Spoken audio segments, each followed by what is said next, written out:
Yes, would you ask Ms Williams to come back in, please?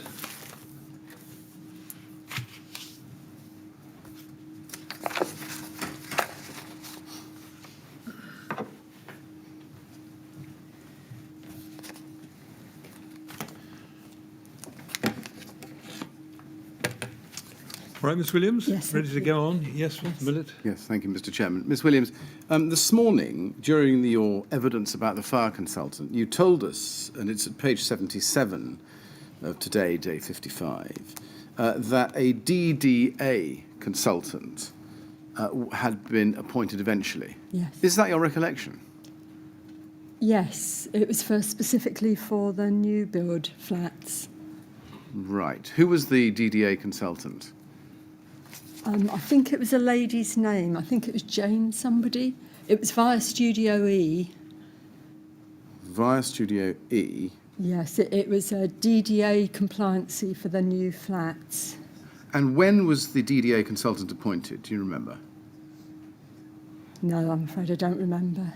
At what stage in the project do you recall? I would suspect not till 15, but I can't. What is your understanding of a DDA consultant and their role? It's Disability Discrimination Act. It was looking at the layout of the new flats to make sure they met their requirements, which would be about accessibility. Would a DDA consultant normally be able or be expected to comment or make recommendations about issues like access or exit for disabled people? Yes, and I believe they did, because there was issues over the main front door. The DDA consultant that was eventually retained for the Grenfell Tower project, now that you recall it, I think you say was only in relation to the new flats. Those were on the lower floors, weren't they? That's right, yes. Were they instructed to consider DDA issues more generally? No, they wouldn't, Why is that? because the rest of the building was an existing occupied building, and the contract didn't impinge on many of the existing tenancies. Does the name Claire Wise mean anything to you?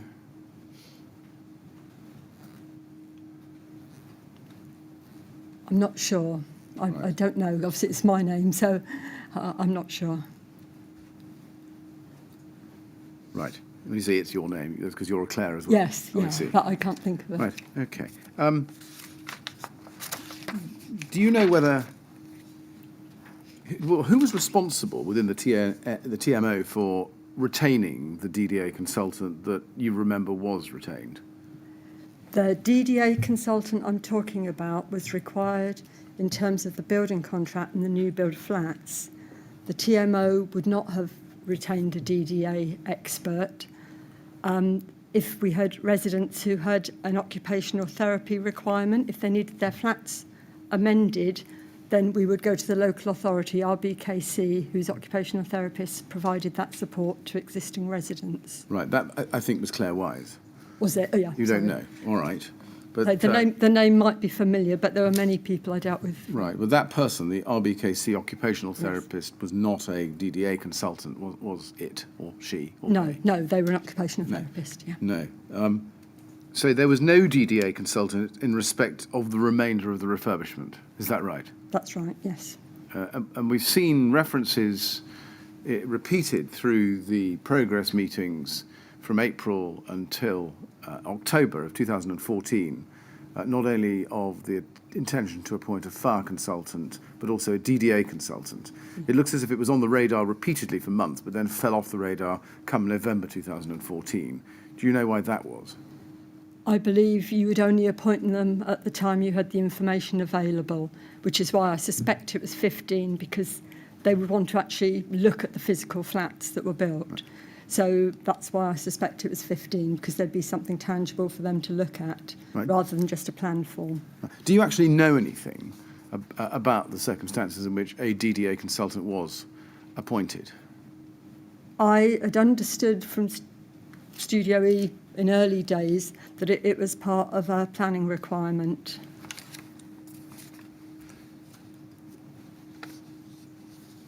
Yes, that's not an answer to my question. My question again, do you actually know anything from your own knowledge and recollection of the events about the circumstances in which, as you told us this morning, a DDA consultant was appointed? Only would have just said that it was via Studio E for the contract. So you can't really help us beyond that? No. I see. Were you... We've understood from your statement, as I showed you, I think, before, that your role was to be focused on the residents.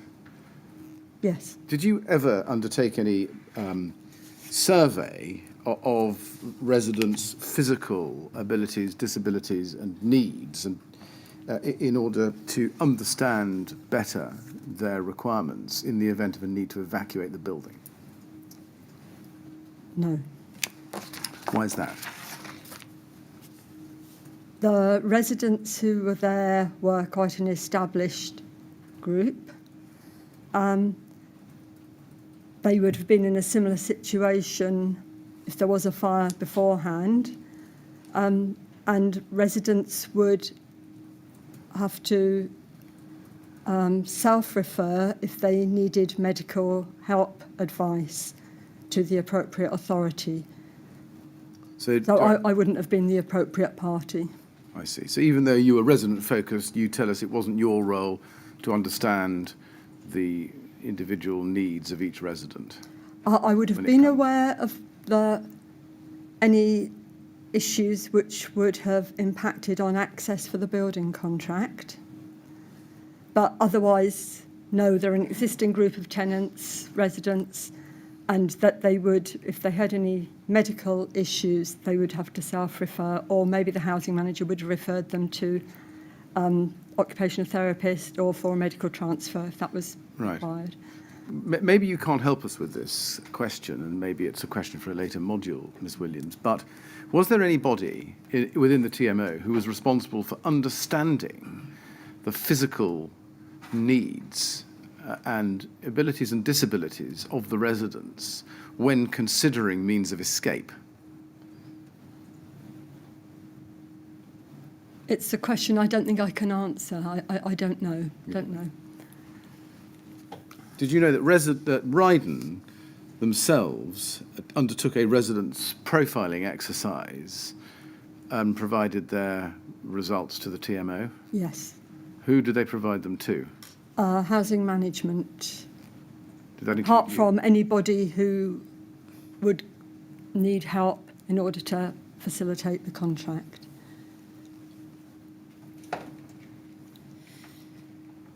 I don't understand. Who did? Sorry, let's try again. Yeah. Whom did Ryden provide the results of their survey to? That was the housing management team. And who is that? Siobhan Rumble at the time was the housing management lead, and also the neighbourhood housing officer, who was Jan Jones. I take it from those names and that answer that wasn't something with which you were concerned. As I say, we identified people who had needs, which meant that we needed to help them during the building contract. I follow, but not after not after the works were finished and the building was in occupation. No, as you say, it was my involvement with understanding the residents' needs was in relation to getting the building contract works completed. I'm then going to turn to a different topic, and just to say the topic I've just covered with you is one to which we may return at Module 3, just so people don't think that that's it. Lakanal moments. I want to ask you about your internal knowledge and communications about the Lakanal House fire during the currency of the Grenfell Tower project. So that's where we're going with this. Before I get into the detail, can I just ask you some general questions about what you knew about Lakanal? Because you've mentioned it a number of times in your statements. So that we're clear what we're talking about, do you understand that there was a fire in July 2009 in a building called Lakanal House in Camberwell in South London? Yes. Yes. As a result of which 6 people lost their lives. Yes. Yes. Do you remember when you first became aware of the Lakanal House fire? I believe I saw it on television. In July 2009? Yes. Right. Did you follow what happened after that, by which I mean the inquest and then the recommendations after the inquest? No. You didn't? No. At the time you were appointed to the TMO, which was in the September of 2013, just looking at other fires for a moment, were you aware of other fires that had occurred in clad high-rise buildings, such as Knowsley Heights in 1991? No. What about Garnet Court in Irvine in Scotland in 1999? No. What about cladding fires in high-rise residential buildings in other parts of the world, for example, Dubai? No. No? What about, and this is later, this is 2014, the La Crosse fire in Melbourne? Had you heard of that? No. No. Coming back to Lakanal, in your 23rd of February 2020 statement, you say that you attended a seminar on the Lakanal House fire organised by RBKC. Would you like to look at that? That's TMO 00866-580 at page 2, paragraph 6.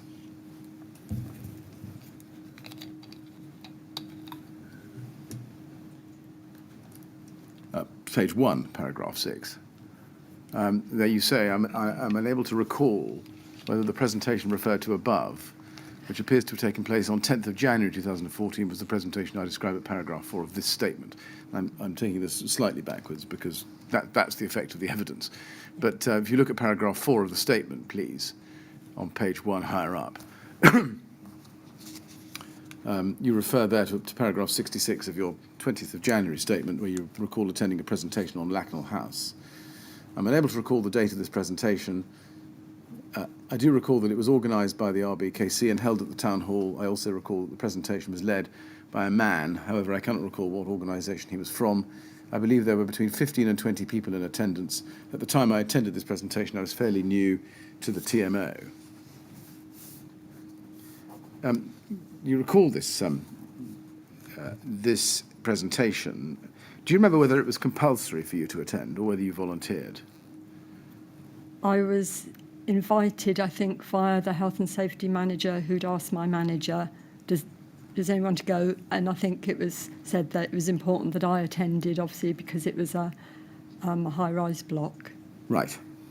And the date of the presentation, you say, was January 2014. If we go to TMO 100-40126, we can see that there's a bit of a run-up to it. This is an email from Janice Ray to Peter Madison and others at the TMO. You see, and it's dated the 18th of November 2013. You see that? Yes. Now, you're not copied in on it, but it describes a seminar. Excuse me. Describes a seminar, which one might be the one that you went to. She says, "Hi all, Laura Johnson has suggested we consider approaching David Crowder from the Building Research Establishment and arrange for him to come and talk to us about his extensive investigation into the fire at Lakanal House. Whilst it is acknowledged that we have no blocks of a similar design, there are clearly lessons for all landlords, causes, why and how the fire spread, issues relating to refurbishment works on the block, etc. So we are keen to arrange this briefing. Robert has asked me to identify which TMO staff should be invited to attend this, and so I would be grateful if you could advise me of the officers from your team who you would wish to nominate." See that? Yes. Did the training that you went to cover causes of fire and where and how the fire spread and issues relating to refurbishment works that Janice Ray describes there? Yes, probably, yes. Was there a view within the TMO that there were no blocks of a similar design in the TMO stock? That's what Janice has said, so I assume so. Did you connect what you learnt at the seminar with the refurbishment project for Grenfell Tower?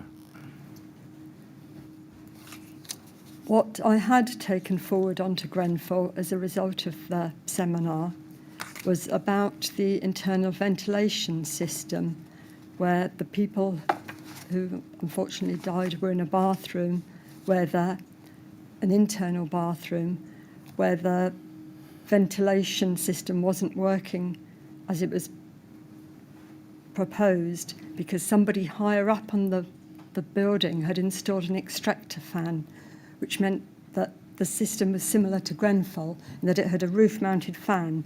So it extracted from all the internal bathrooms. And what happened at Lakanal was that somebody had put an extraction fan somewhere on the block, and so their air wasn't properly extracted, so they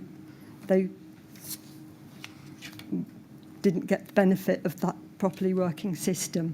So what I did take forward to Grenfell was when we cleaned all the air ducts of our internal bathrooms, that Ryden were instructed to remove any extractor fans. Was there, did you make any connection in your mind between exterior cladding and Lakanal House? No, and I have to say, I don't remember an exterior briefing. It could be that I came in a bit late, but what I took away from that session was about the internal fans in the bathroom and about the layout of the flat where they had an alternative means of escape. Right. So I don't know whether it was I missed the outside bit or whether it wasn't something that caught my imagination, but I don't think so. I understood about the internals.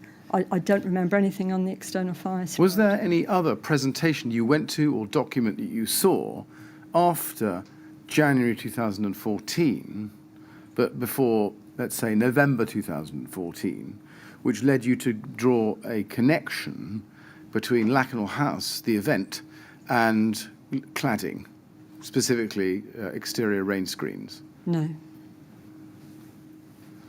Right. Before I come to a document, then, let me just ask you one or two remaining questions about Lakanal itself. Did you know, at the time you came into the project in September 2013, that in the March of that year, the coroner at the Lakanal inquest had recommended retrofitting sprinklers into existing housing stock? No. You didn't? No. Do you know whether, during your time on the Grenfell Tower project, you were ever involved in any discussions about retrofitting sprinklers as part of the Grenfell Tower refurbishment? I think it was discussed with the fire brigade, and I think there were different views, and there were concerns as to the effectiveness of sprinkler systems and whether the fire brigade recommended them. I think there was still a dichotomy of opinion as to whether they were always appropriate. You say a dichotomy of opinion. That means a split. Yes. A split between the TMO on the one hand and London Fire Brigade on the other, or within the London Fire Brigade itself? Within the discussion group, yes. Who was on the discussion group? Within the fire brigade, it would have been the people I met at the bi-monthly meetings, but I think we also discussed it as a project group. And again, I think there were different views, and that there was no clear suggestion that it would be a usable system. Was the question of the cost of retrofitting sprinklers part of the consideration? No, we were looking at the principle. I don't think a cost was ever mentioned. Given the size of the budget for the Grenfell Tower refurbishment, was it ever realistic to consider retrofitting sprinklers into this building? I think the budget would have been a lesser consideration if we'd needed it as part of a fire safety regime.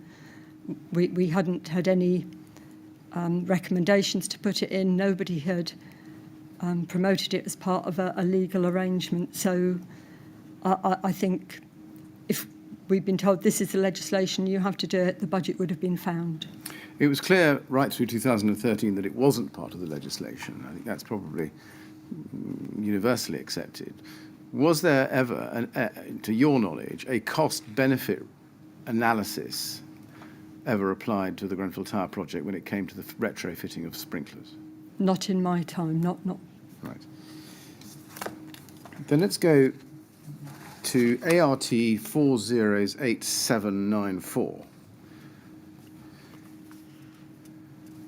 This is an email exchange between you, Philip Booth, and Nick Valente, the latter two both from Artelia, on the 12th of November 2014. And I'd like to start with the second email down on that page. This is an email from you on that day to Philip Booth and Nick Valente. Chaps, you say, and then it has two topics, windows and then cladding. And I just want to look at cladding with you.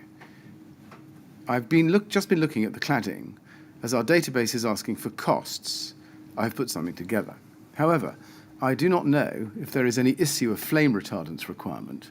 I know at Lakanal House, one issue was that the replacement panelling for the asbestos cladding was not flame retardant.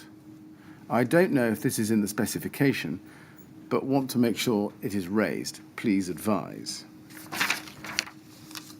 What was it about your investigation of the costs of the cladding that led you to consider whether the Reynobond ACM cassette fixed panels that you'd been intimately involved in choosing all through the summer of 2014 were fire retardant? I don't know that I was intimately involved in choosing them, but in terms of our database, I wonder if there'd been a flag put up in another column saying, is it flame retardant? That would probably be what would flag it up to me. So just exploring that, this flag in another column in your database, just explain that to us. What is this column and how does it work? I don't know if it exists, but I would suggest that might have been added by Janice Ray. Sorry, what would have been added? Another column, that the database was the stock condition database, which was done by block, and it would have the different components, so it'd say roof, flat or pitched, tile or slate. So it would be a tick box database, so it would say windows, single glazed, double glazed, aluminium frame, timber frame, whatever. So I think that there may have been external envelope, masonry, cladding, and then there could have been another box, because I probably wouldn't have thought of it unless I'd seen Right. a box. But I'm speculating, which I know isn't appropriate, but that's the only reason I can think why I would have asked, because Right. they'd added another column after advice. Well, let's just see if we can get the best of your recollection as to what actually happened by looking at the first sentence closely. You say, I have just been looking at the cladding as, and this is the explanation, our database is asking for costs. Now, when you say our database is asking for costs, what does that mean? What's it referring to? It was quite a clunky system, and it was asking for, I think it was cost per square metre. It was just trying to establish maybe a benchmark, but as we hadn't any other building of this level of cladding, I suspect it was for data purposes only. So it was asking you just to give an indicative price, because it was for stock data condition, it would then work out, what do you call it, that the capital cost of replacement, or I can't think what the word is. Yeah, so it would look at what the capital cost of replacement is in 20 years' time. It's that sort of thing, just to give them a figure to work I see. So you go into the database. What were you doing in the database to start with? What were you looking at it for? It was part of my role to update the information in the database every time we changed things. For example, I added the new flats into the database. And you're telling us, I think, that when you went to the database, it asked for costs, but then put up a flag which prompted you to go and look at the cladding. Is that what you're saying? I suspect it would have said external envelope, solid masonry, cavity masonry, cladding. And then, I see, I follow. So you then go and look at the cladding. Next question then is, when you say I've just been looking at the cladding, what were you looking at? Effectively, I would have been looking at it all, but this was one that I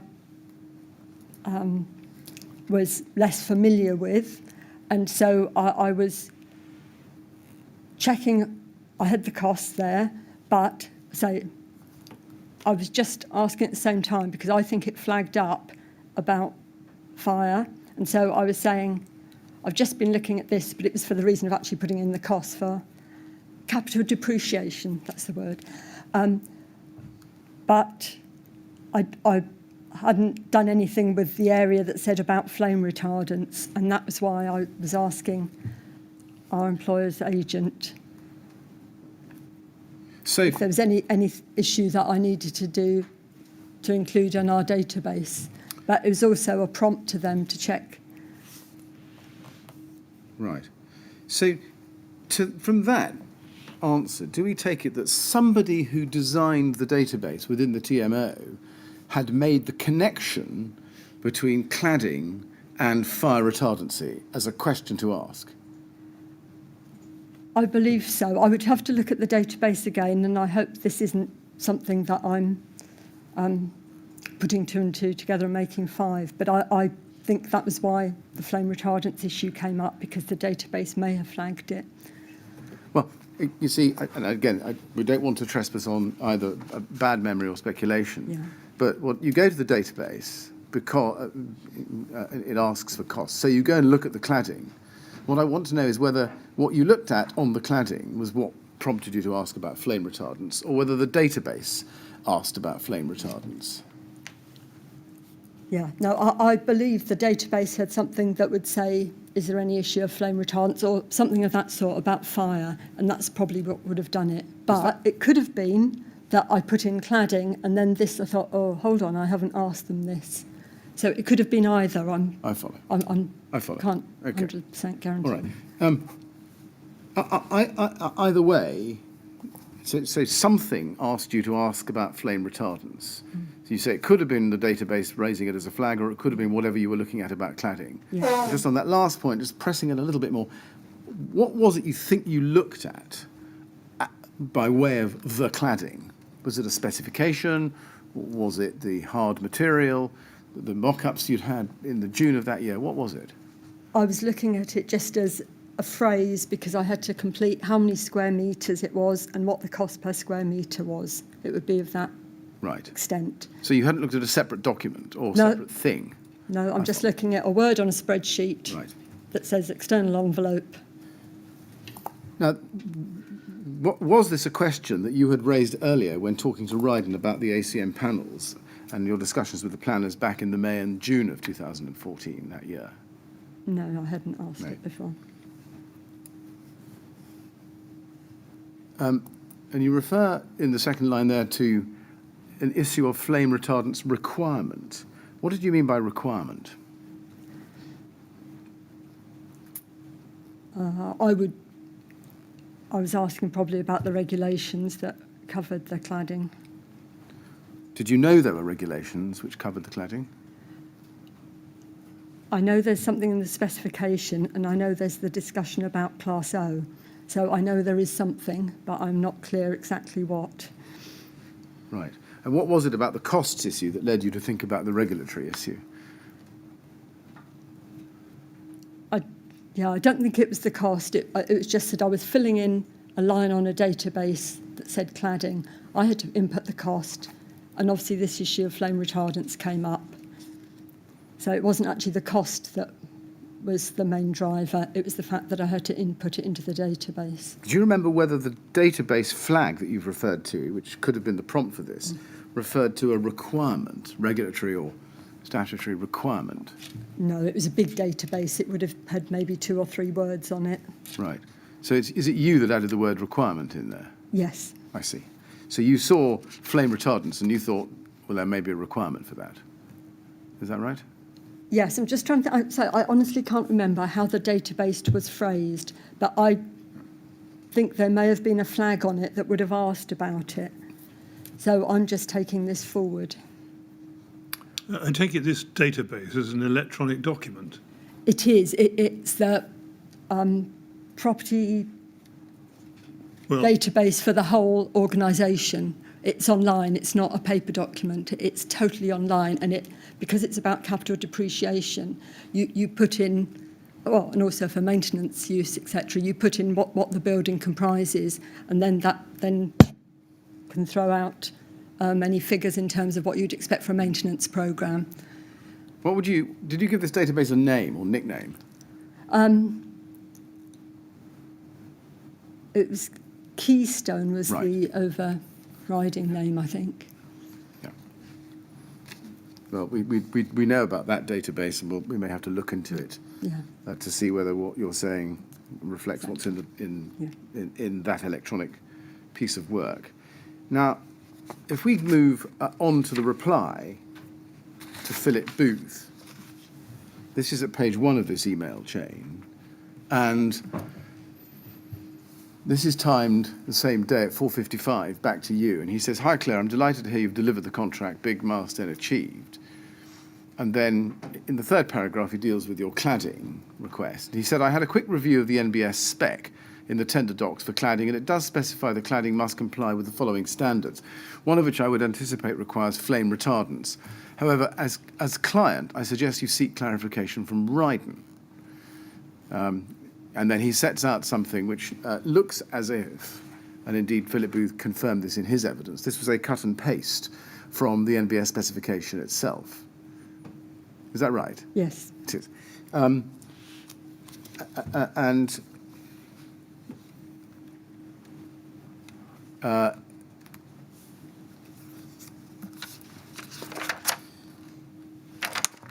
yeah. Can we then go to the next document, which is RYD 23468, please?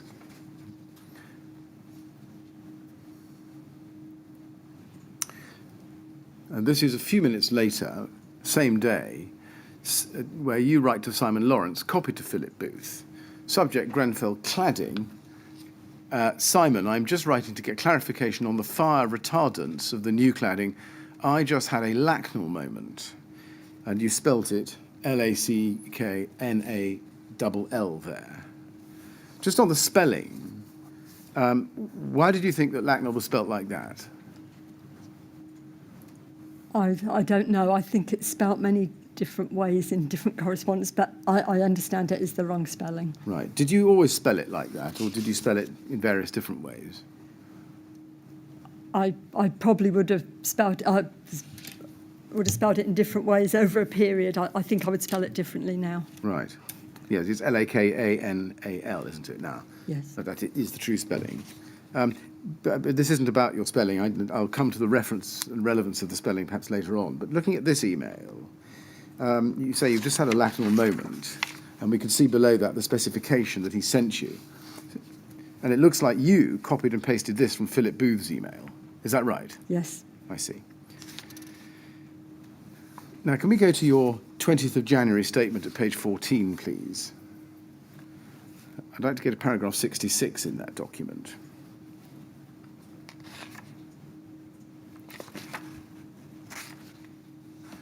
And you say there, as stated above, I do not recall sending these emails until being shown them recently. However, when I refer to having a Lakanal moment, I cannot recall what prompted this now, but do recall attending a briefing at RBKC about a fire that took place at Lakanal House, and it is possible that this was prompted, and it was this which prompted me to raise this with the professionals listed above. I do not recall now whether I received a written response from Simon Lawrence. However, I believe I would have had a response. Now, we asked Simon Lawrence about this when he came to give his evidence. And I just want to show you two extracts from his transcript. First, can we go to day 24, page 164, please?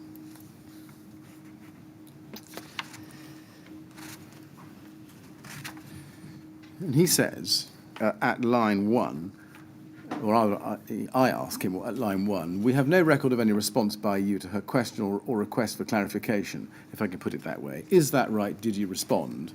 Answer, we can't find any record of it. So I, No. Question. On the basis that there isn't any record of a response by you, why is there no record of any response by you to her Lakanal moment question? And his answer is, I don't know. I would have assumed that I would have taken that email because I wouldn't have answered it directly, and I would have passed that to probably Harley's. So whether there's other emails around the date or not connected, I don't know.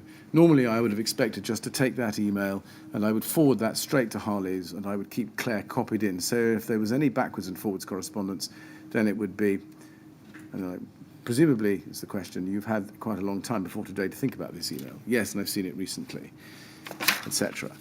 And then if we go over to page 165, go to line 8. 165, line 8. He says, sorry, it's line 4 actually I want. I would have taken that email because it's not one that I could answer from a technical point of view. I would take that email and I would pass that on to, I think I would have passed that on to Harley's. Question at line 8, you think sitting here now you would have done? Answer at line 9, yes, if that had come to me now, then I would take that and I would pass that straight to Harley's, and I would keep Claire and Philip copied in, Claire particularly copied in, so they could respond accordingly to her, because I couldn't provide a response to that. Now, we see from those two passages that Simon Lawrence doesn't think that he could answer the question and would have called on Harley's for a response, copying you in. First, does that sound like the way in which Simon Lawrence would typically have responded to a technical inquiry from you? I think it depends on the level of technical inquiry. Some of the inquiries that were probably more straightforward, he would have just been able to respond himself. But this one, he's obviously saying he would refer it to a specialist. Now, we've found no record in our documents across all court participants, Ryden, you, Harley, I say you, TMO, Harley, or Artelia. When you say in your witness statement that you believe that you would have had a response, what's that belief based on? Simon was a good administrator. He generally didn't leave loose ends, and he would normally be quite quick back with a response. I'm aware that we had a site meeting the following week, and so it would be likely he would have said something to me at that meeting. So about the 20th of November, you think, orally? Yes, I say there was a site meeting the following week, so I think he would have taken that opportunity to speak to me. Well, you say would have. Do you have a recollection that he responded to this question of yours? No, I don't, but generally he was prompt in responding, and to say didn't like to have issues outstanding, because obviously I would be asking him the question again, so I believe he would have given me a verbal answer. And what would that answer that you believe he would have given you was? He would have said, of course it meets those standards. Of course it meets those standards. He would have said to you, of course it meets those standards. He Do would you have said, any recollection of him actually answering that question in that No. way? No. Now, we see no written record that you chased this question up. Is it possible that you just forgot about it? I believe Simon would have given me a verbal response when I saw him at the meeting the following week. Now, presumably, by your reference to Lakanal, you were, as I know now, referring to the Lakanal House fire, in which 6 people died. Given that the question you raised was a question raising a serious matter of life safety, why did you not press Ryden for a clear written answer to your clear written question? In hindsight, I wish I had. I'd clearly copied in my employer's agent, who was there to ensure the contract was adhered to, and also Artelia had CDMC response. So I believe that I had made an open question in an open forum and I believe Simon responded.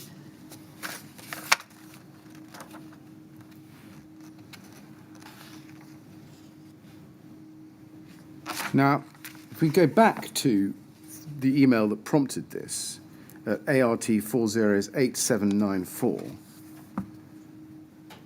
under the heading Cladding, it's page 2, please, of that email run. In the third sentence, second line, you say, I know at Lakanal House one issue was that the replacement panelling for the asbestos cladding was not flame retardant. Now, you told us a few moments ago, perhaps 10 minutes ago or so, this afternoon, that you, in learning about Lakanal, had not made a connection between the exterior walls build-up, the rain screen, and the fire at Lakanal House. What connection were you now making when you sent this email between the fire at Lakanal House and the replacement panelling not being flame retardant? At the presentation, I don't remember anything about the external area, but I did work with somebody who'd worked on Lakanal House in a previous employment, and I remember him mentioning that that was one issue that they'd had to respond to in a setting like this. So Just break this down. Sorry. So you'd worked with somebody who had worked on Lakanal House. Who was that somebody? James Cousins, who worked for Apollo. Right. And what had been their role on Lakanal House? Was that in the construction or in the Yes. investigation? In the construction. And what role did Apollo have on the construction at Lakanal House? I believe they're a main contractor. Right. And your connection between the Lakanal House fire and the replacement panelling not being flame retardant came from that person, did it? Yes. When did you make that? Was that as a result of a conversation you'd had with James Cousins? Yes. When was that conversation?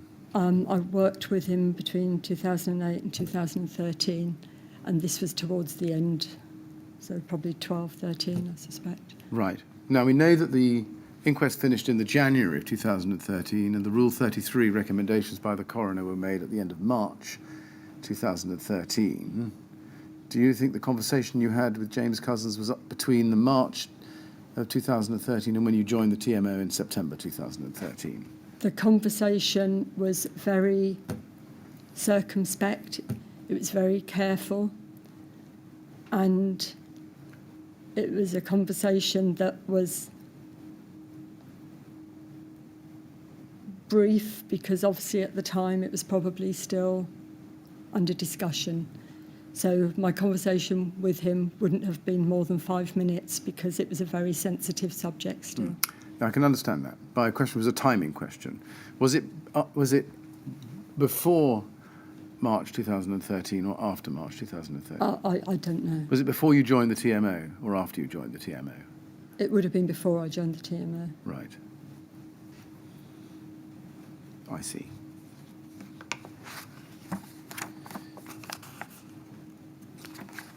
Was this occasion, the first occasion, that you had, as it were, put two and two together by linking the issue about problem with non-flame retardant rain screen panelling with Lakanal House and Grenfell Tower? I suspect so, but I didn't know enough about the external of Lakanal House apart from the picture I'd seen on television. Right. Despite having this discussion with James Cousins on this sensitive topic before you joined the TMO, it looks very much as if this isn't a discussion you then took forward once you came into the project until mid-November 2014. Is that right? Yes. Yeah. Why is that?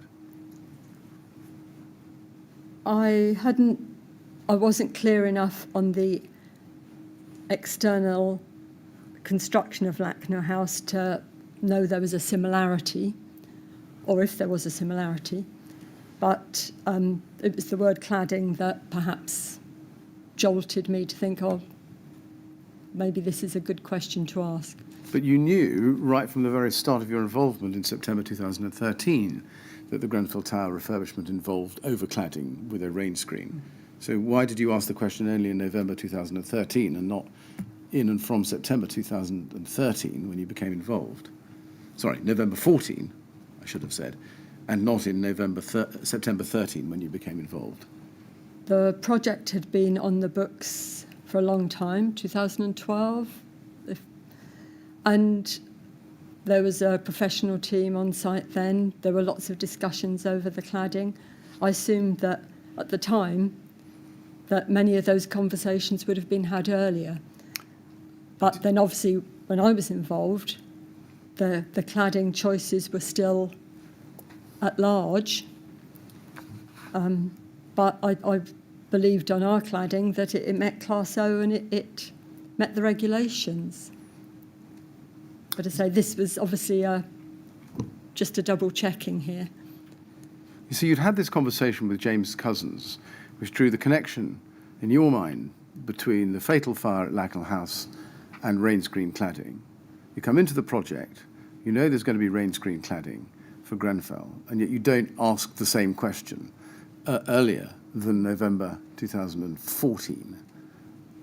Why is that? The conversation I had with James Cousins was very sketchy. As I say, it was very sensitive for all involved. But I was aware that that was there, that was one of the issues that he had been dealing with. But I didn't know enough about the Lakanal House external construction to know that it was a similar type to Grenfell. I'm not putting two and two together here. I'm thinking that this is a cladding issue, but I don't know that it's the same as Grenfell. Until the issue of flame retardance requirement comes up from the database? Possibly, yeah. Well, you say possibly. You haven't given us any other explanation. Yeah, exactly.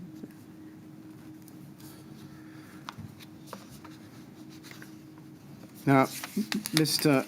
Lawrence told us that when he got the email, he thought the conversation was about cladding on the lower 4 floors of the building.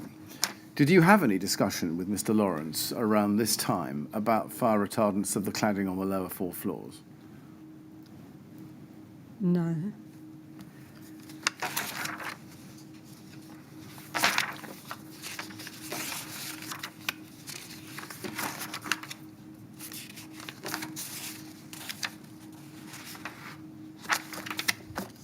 Now, I want to turn to something that you and David Gibson recalled in your witness statements.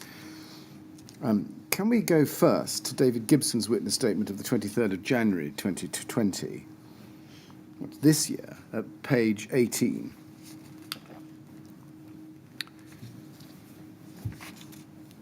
And I'd like to look with you, please, at paragraph, it's quite a long section, and I'll read it to you. Paragraphs 95 to 99. And at 95, he says, I recall, however, I'll wait for it to come up. This is TMO 50887.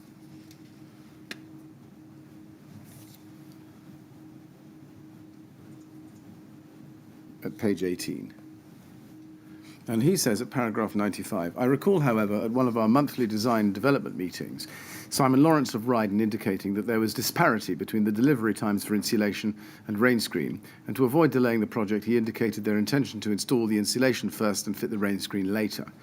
This was the first I was aware that the two items were separate, and it raised some concerns in my mind, having then recently read recommendations following the Lakanal House fire inquest, where I understood that a gap between the insulation and the rain screen had created a chimney flue effect which contributed to fire spread, and had not then fitted any cladding other than the sample that was on display. I'd understood that the sample cladding to have rain screen flush with the insulation, and it came as a surprise to me to learn that they were fitted separately. This was shortly after planning permission had been given for amendments to the windows. I raised this with Simon Lawrence as a matter of serious concern and asked him if he could give some assurance that we would not have a Lakanal-type problem with the separation of rain screen and insulation. And if you turn the page, please, to page 19. Paragraph 99, it continues, or he continues. The meeting was chaired by Philip Booth of Artelia, and Simon Lawrence assured us that this would create no problem because the materials used were completely inert and would not burn at all. The meeting accepted his assurances in this regard, and nothing came to my notice subsequently prior to the fire to question that these assurances were not accurate. Now, we'll come back to the question of the minutes, which he covers in paragraph 100 and following in a moment. Now, you provided your first witness statement to the inquiry in February 2019, didn't you? Yes, or 18. Yeah, well, it's February 2019, I think. Now, you do give some evidence in your September 2019 statement about this conversation, which we'll go to in a moment. But when you did your first statement to the inquiry, you didn't recall this conversation at all, did you? No, in my first statement, I concentrated, or we were concentrating on what I said and what I did.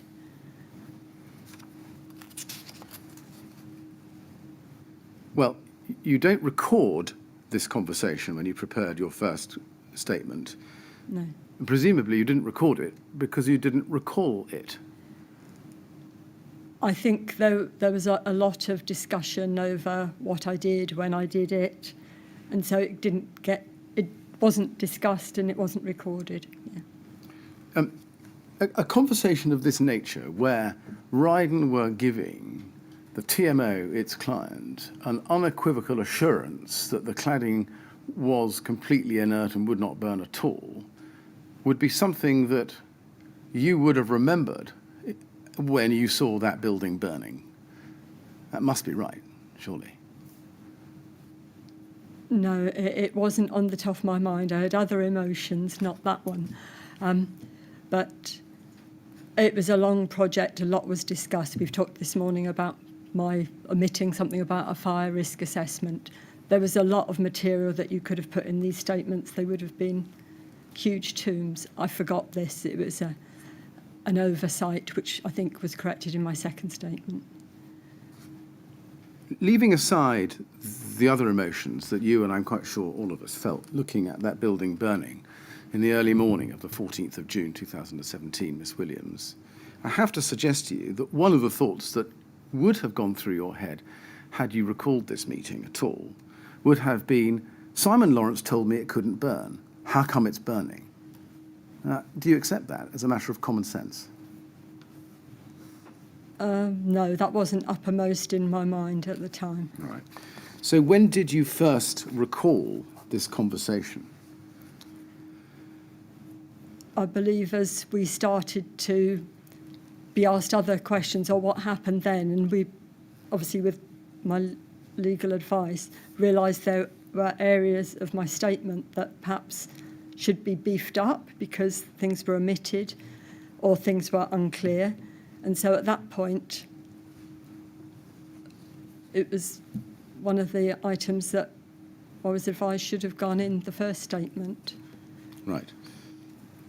Can we then go to what you say in your second statement, your September 2019 statement?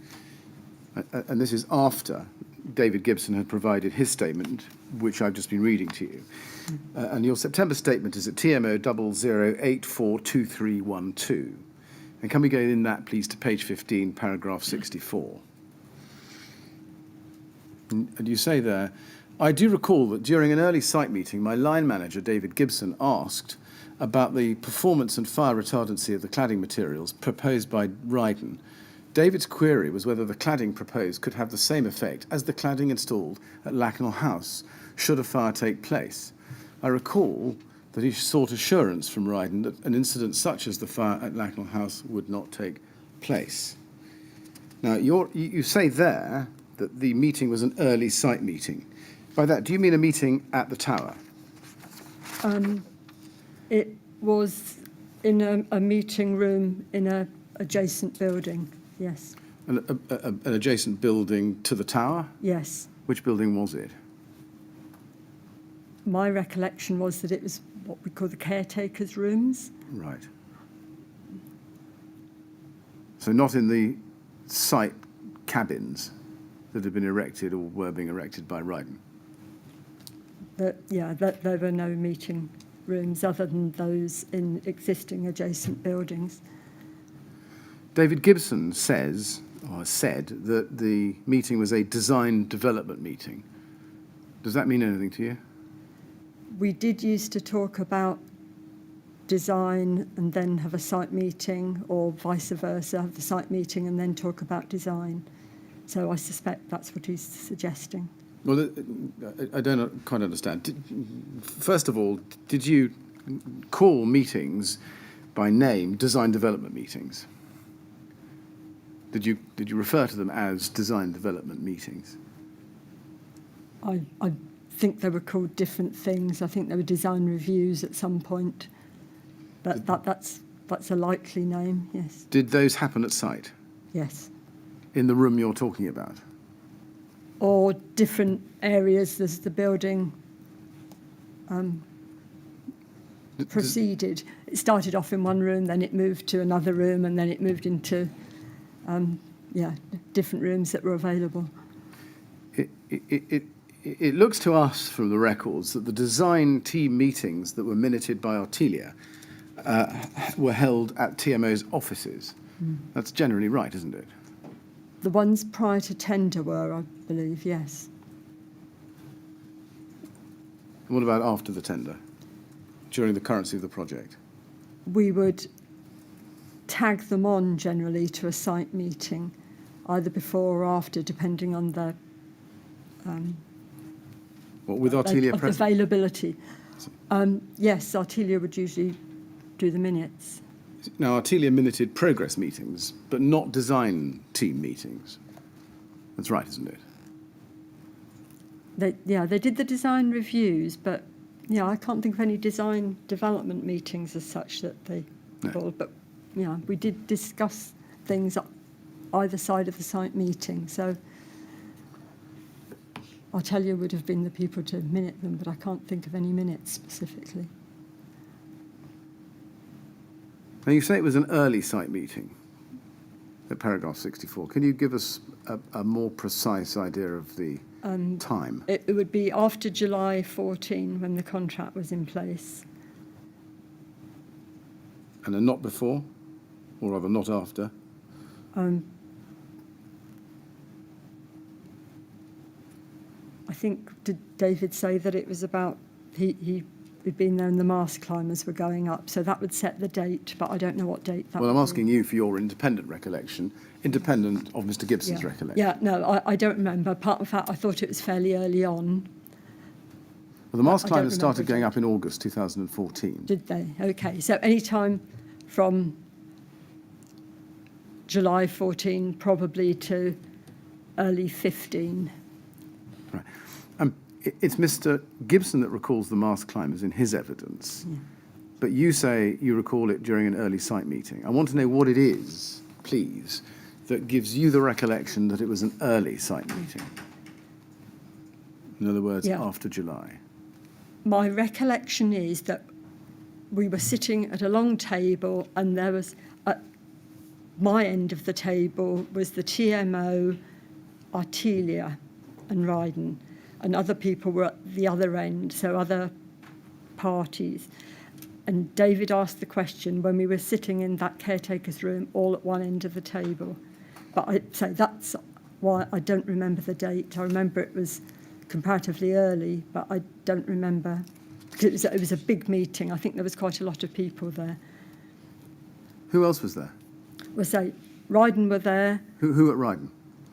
Simon Lawrence. Yes. I don't remember whether Simon O'Connor was there. But there was, I think, David, myself. I don't know that Peter was there. And I don't know that if Philip was there, but I don't know that Peter Blythe was there. So I can eliminate people, but I can't say who definitely was there. I'm really interested in the timing of this, you see. Yeah, no, I appreciate, and I've got no better memory apart from the fact I was in the caretaker's rooms and we were all sitting at this end of the table and there were other people at the other end, but the question was around one end of the table, not. Yeah, let's see if I can prompt you along a little bit. Do you think this meeting that you are recalling occurred before RBKC's planning department approved the Rainabond PE55 smoke silver rain screen? I don't remember. I'm not clear enough. Okay. Let's then turn to the records of the conversation. Go back, if we can, to David Gibson's statement. TMO 50887, please, at page 19. And we can start at page 19, paragraph 100.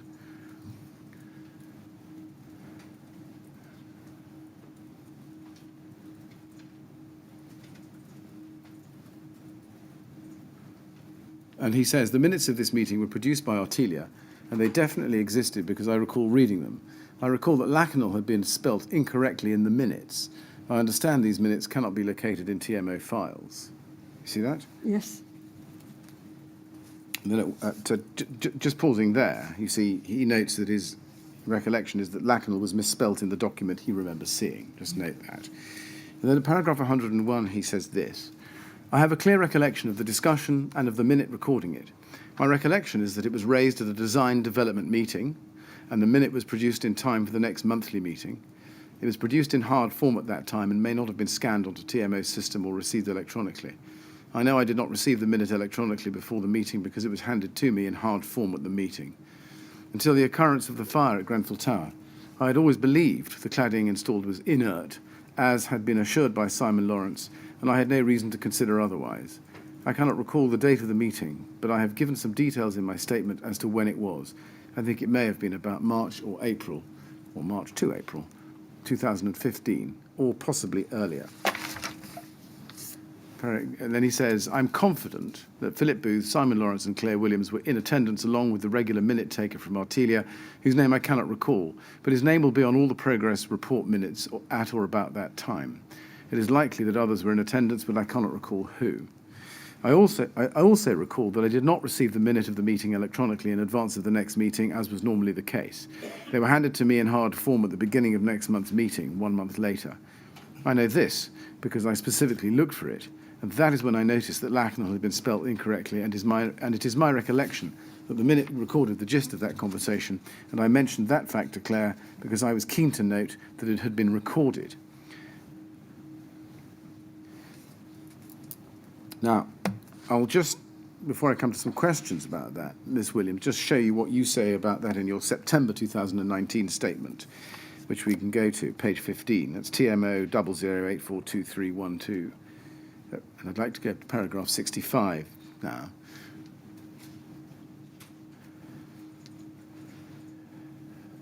You say, I've been advised in preparing this statement that the minutes of this meeting cannot be located. I was given a hard copy of the minutes by Artelia during the meeting, and I recall standing in the TMO office and reading them out to David and handing him a copy. I do not recall scanning the minutes into our system and saving them. Now, again, this is an important event, isn't it? Clearly. Yes? Yes. Yes. And yet you don't mention that, the meeting and the minutes, in your February 2019 statement, do you? I don't. No. Now, David Gibson says that it was important for him to have a record of this conversation. Do you agree that he wanted a record? I do, because as that paragraph 65, I remember him saying to me, is it minuted? And I had to hand a copy of the hard copy, and I stood in the office and I read it out verbatim, and he was happy. And I said, oh, do you have that? And I instead of just giving him my copy to read, I copied him a set and gave it to him. But I think he might have already had a set, so I don't know. Well, But I remember physically standing in the office and reading it, because you're right, at the time he was incredibly particular to make sure it was recorded. And so we both felt some comfort in seeing it actually recorded there. right, let's just chase this through. You receive, is this right, the soft copy from Artelia? I was given a piece of paper. Is that a hard copy? Well, okay, let's start again. You say, I was given a hard copy of the minutes by Artelia during the meeting. So which meeting was it? Presumably it was the meeting following the meeting of which the minutes had been recorded, which you were being given. Yes, I was definitely given a hard copy at the next meeting, so Right. I don't know whether the next meeting was a site progress meeting or another type of meeting. Right. What was it the normal practice of Artelia to send you soft copies of the minutes in draft for you to review before they were approved at the next meeting? Generally, we did get a version emailed to us before the next meeting, yes. Right. Now, when were you given a hard copy of the minutes, as you say here? I remember that I'd been to a meeting, and I don't know it was one that David had been to. It might have been an interim one, and they said, oh, here's the copy of these minutes, and I took them then. And then you went back to the office, did you? Yes, and then another day, totally another day, when the next site meeting was due, or before the next site meeting was due, David said to me, oh, I don't know if I've seen the minutes. Can we have a look and make sure my comment is minuted? Because, as you say, he was really clear that it was an important question, and it was clearly minuted, and I read it out in the middle of the room. And it has been a point of contention that we haven't been able to find this bit of paper, because obviously it's important to us. Well, it is a point of contention, as you put it. You're right about that. I just want to see why. You say you were given a hard copy of the minutes, and you read them out to David Gibson. Well, sorry, before you ask the question, my current understanding from what you told us is that each of you was given a hard copy at the next meeting. Is that correct? I might have gone to a meeting with Artelia. No, what can you remember? Yeah, no, I remember I had a copy of the minutes at the point where David said to me, was my comment minuted? Right. Just jog back one. Yeah. Do you remember being at a subsequent meeting at which you were handed a hard copy of the minutes of the previous meeting? I remember being given a hard copy of the meeting minutes. I don't know which previous meeting it was. That's probably my So you issue. recall receiving a hard copy? Yes. Do you recall whether Mr. Gibson was given a hard copy at the same meeting? I don't think he was at the meeting that I was at. Right. Then you took it back to the office. Yes. You're going to tell us about the conversation, but I think what you've told us so far suggests that you made a second copy and gave it to him. I did, yes. So there were at least 2 copies in existence at the TMO offices. Is that correct? Yes. Good. Thank you. Yes, Mr. Phillips. Well, that was, yeah. So the next question which follows from that is, what did you do with your copy? I would have filed it in my progress meeting file, or whatever meeting it was. I would have filed it chronologically with the rest of my papers. Would it have been your usual practice to scan the minutes into your system and save them? Generally, I would have been given them by email anyway, so I would have saved them from my email straight to the directory. But this was a one-off, that I had a hard copy and not a scanned copy. You say, I do not recall scanning the minutes into our system and saving them. Why didn't you do that? I presumed at the time that everybody else would have an email copy and the author would have an email electronic copy. And I'm obviously aware that no copy has been found. Well, never mind that. You then say that you gave a copy to David Gibson. So you had the hard copy, you photocopied one, kept it and filed it, and then gave him the other one. Yes. So does that tell us that within the TMO there were, at one point, so far as you recall it, 2 hard copies? Yes. Do you know where David Gibson filed his hard copy? No. Do you know why he didn't put it onto the system electronically? No. And it may sound like a silly question, but I take it they were typed or printed documents. Yes, they were. It wasn't handwritten. Do you remember what, standing back, what the basic thrust of the meeting was? What was it about?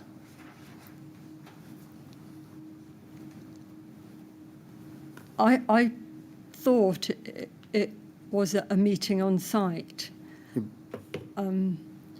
Yes, But it was the normal atelier format. That's what I recall. So, yeah, it was one item of a list of many items. But to say, I know that nobody's been able to locate it, but to say I held it in my hand, so I know it's not a figment of anybody's imagination. Now, given the importance to David Gibson of this statement, that you read it out aloud to him across the floor of the office, can you explain how it could come about that neither he nor you scanned the document into the system, so that, like all other Artelia minutes, an electronic record existed? No, I don't. In hindsight, most of the things that crossed my desk I ensured were in my directory, but this I didn't do, and I obviously wish I had, because it would have been important to evidence it today. But so I had a hard copy, but I don't have it anymore. Did you look for this document immediately after the fire in June 2017? I don't think so. Why is that? I was being asked to provide other information to appropriate parties, so this document wasn't of priority at the time. But to say, obviously, it's become more important, and I would love to find it on somebody's directory, but it's not in the TMO directory. I'm clear on that. I'm sure you would love to find it, Miss Williams, but just think about what you've just told us. You say the document wasn't of priority at the time. Here is a written record, so important that you make 2 copies and read it out aloud to David Gibson because he wanted a written record of it. That's what you've told us. And yet, when the fire happens, it isn't your first reaction, or perhaps early reaction, to go and look for it. Why is that? You're right, it wasn't my first early reaction, because I was being asked for other information from other authorities with more pressing demands, perhaps. But Well, what was your... very quickly it became clear it would be useful to find this document, and then I searched through the office and say it wasn't available. I don't know where it was. Why did you think it would have been useful? Because, as you've implied, it's a document evidencing that we asked the question at an early stage and that we were mindful of the problems that may arise. So it would have been very useful. You see, anybody watching that building burning in the early hours of June 2017, who had not only been given the assurance, but whose boss had insisted that it had been recorded, so importantly that it was read out across the floor of the office, would, as one of their first thoughts have been, I have been misled, or I have been told something that was fundamentally and catastrophically wrong. And I'm having difficulty, forgive me, Miss Williams, understanding why that wasn't your thought at the time.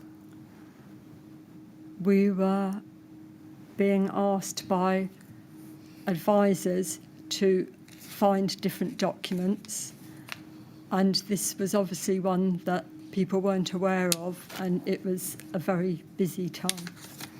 Now, we asked Simon Lawrence about this, and I do need to show you his transcript. Day 24, please, page 169.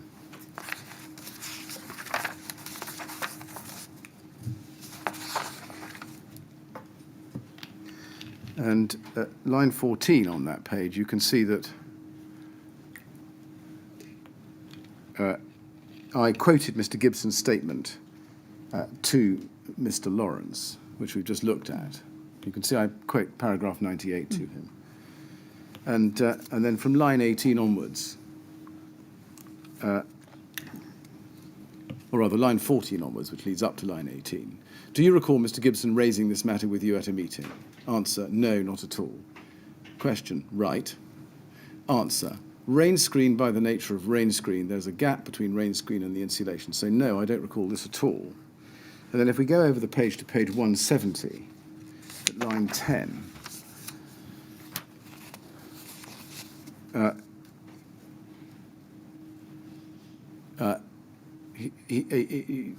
he's asked the question at line 6, I'm sorry, let's say line 10. Line 6, did you give such an assurance to Mr. Gibson? Answer, no, I don't agree with that statement at all. Question, do you recall seeing the minutes which match this description? Answer, no. And then at line 17, having had paragraph 100 quoted to him, I say, I think you're saying you're clear in your mind you've never seen such minutes. Answer, no. You see that? Yes. And then at page 171,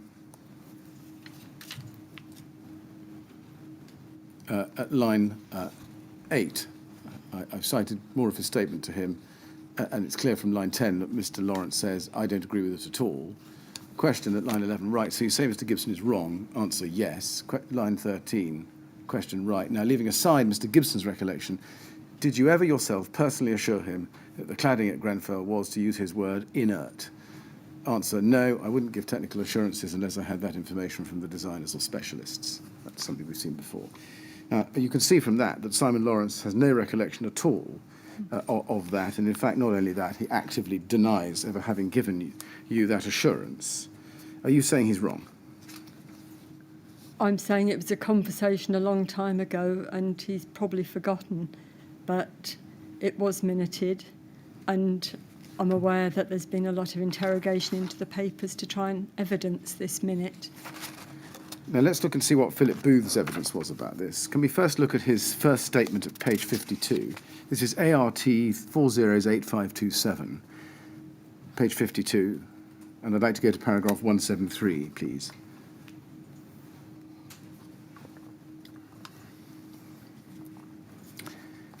And he just says there, in the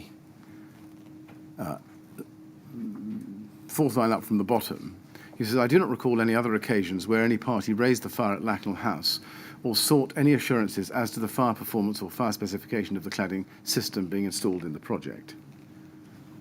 You see that? Yes. And in his oral evidence, he was asked by Miss Grange about that statement. And can we go to the transcript of his evidence on day 50, please, and go to page 77.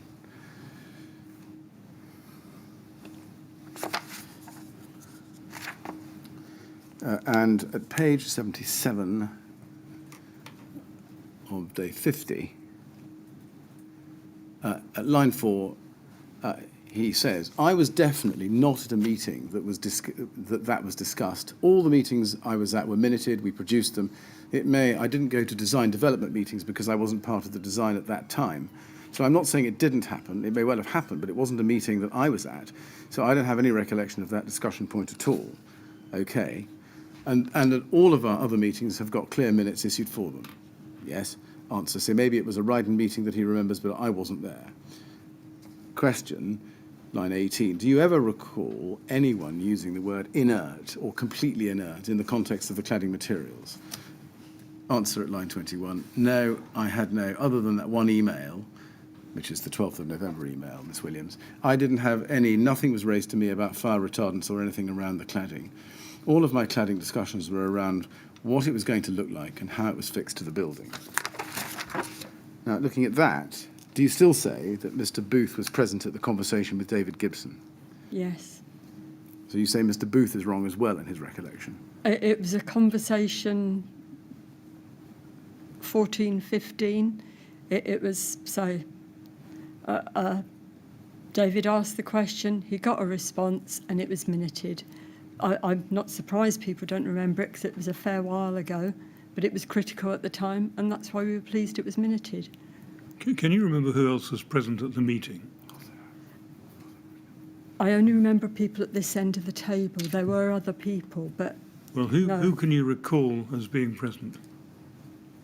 so I said myself, David, Philip, Simon Lawrence. I wasn't clear whether Peter Blythe was there or not, and I have been looking, believe me, for this. There was a gap I found in the minutes of February 15, but I don't know if that was the minutes that are missing or not. It could be something else. Anyone else you can remember? Pardon? Anyone else you can remember? No. I remember sort of more the principals were sitting at my end of the table, and there were other people at the other end, but Yeah. I don't know whether it was a larger conversation. But as I say, the only gap I found in the minutes is February 15, so that's my only... All right, thank you very much. And February 15 wouldn't be an early site meeting, would it? It would in terms of a 3-year project, yes, for me it was, because July 14 was when the contract started. Did Mr. Booth strike you as the sort of person who would fail to record such an important conversation? It was minuted, so whereas he might not remember it, it was minuted. I'm bound to suggest to you, Miss Williams, that you didn't recall this discussion in your first witness statement at a time when, of course, you hadn't yet seen David Gibson's witness statement because you had no independent recollection of it. I am a little bit hazy about which meeting it was, when it was, but I was in the room and I was at the end of the table with David. I heard the question, and then he said he hadn't seen the minutes. I had them, and I stood in the middle of the office and read it out. So I'm very clear on that. Are you sure that your evidence isn't an attempt to reconstruct a conversation that never actually took place? No, I wouldn't do that. Right. Do you think this conversation happened before or after your Lakanal moment email? I don't know. I would have thought it might be after, but I don't know. You see, had it happened before your Lakanal email, you wouldn't have had to have write the Lakanal email, would you? But David wouldn't have been party to my email. No. But I would, I wouldn't feel to ask that question twice isn't an issue. It's better it's asked twice than not at all, which is why it would be very useful to find this minute. Well, let me ask the question again. We've seen the Lakanal moment email, in which you're prompted to ask the question about fire retardancy because you're looking at the database. That would strongly suggest, wouldn't it, that question had not, to your knowledge, been posed to Ryden before the 12th of November 2014. Or I was asking the question again. Why would you ask it again?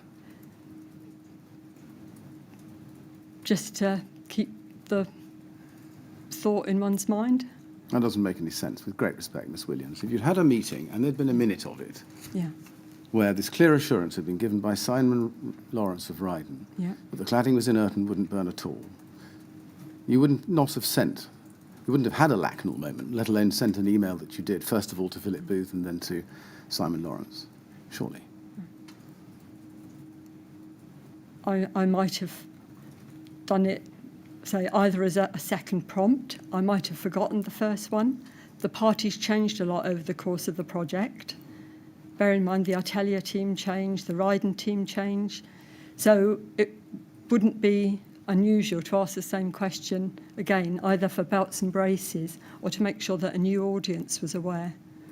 Well, if you were asking it for a belt and braces as a second time, or to make sure that a new audience was aware, you would have taken care to refer to the meeting, and indeed the minute, which you're so adamant existed, if it did exist before the 12th of November 2014, surely. Not if it was a new audience, it wouldn't mean anything to them. They would be only looking at perhaps what they had on the table in front of them. How could it be a new audience, given that, as you say, Philip Booth had chaired the meeting and Simon Lawrence had given the assurance? This was the same audience. Yes, no, I understand what you're saying, but there were different parties over the course of the project, and I would be happier to make sure it was said twice than not at all. Come on, Ms. Williams. It's obvious, isn't it, that if this meeting had happened and there'd been a minute and it had been recorded, then either you wouldn't have had to send the Lakanal moment email at all, or if you had, you'd have made sure that you recorded the conversation and the minute recording that conversation in it. No, I disagree. One, because obviously David's question wasn't one that I put, it was one that was probably more on his mind than mine. And I asked a question as well, which was something that was on my mind. So I don't think there's any sort of doubt that both of them happened. And I'm quite clear that I'm sitting here in evidence saying that. Well, looking at the alternative possibility, which is that this conversation happened, I think, as you resist, curiously, but happened after the 12th of November 2014. When the question was asked by David Gibson at the meeting you say you were present, why didn't you then jump up and say, "Oh, Simon, I asked you that question back in November, actually, and I failed to follow it up, so what's the answer?" You didn't do that, did you? No, I didn't do that. I let the question be asked again. You let the question be asked again. Either by my email or by David's question, depending So on which is it? Did you let the question be asked again, having you asked it in November, or did you send your November email, it having been asked before that? So I'm getting confused now. Well, when was the conversation? Was it before or after you asked the question in the 12th of November email? It's a simple question. Yes, no, I thought I'd asked my question the 12th of November 14. I thought David had asked his subsequent. Yes. And when David asked his question subsequently, and you had the minute, why, given that you were at the meeting, why didn't you say, "Oh, that's a question I want an answer to, because I asked that question some months ago, or some weeks ago. What is the answer?" Why did you just let the question get asked without prompting Simon Lawrence to the fact that you'd already asked him and did so in writing? I would have probably liked to have heard the answer twice rather than just once. The reality is that wanting the answer twice, you actually got the answer no times in writing, did you? That's true. Isn't that a bit peculiar? It's disappointing, and it would be particularly useful if we had that written minute now, but it's not a fabrication. Mr. Chairman, is that a convenient moment? I think it probably is, yes. Thank you very much. We're going to have a short break now, Ms. Williams. We'll continue at 3:45, please. Again, no talking to anyone about your evidence or anything to do with it while you're out of the room, please. Thank you very much.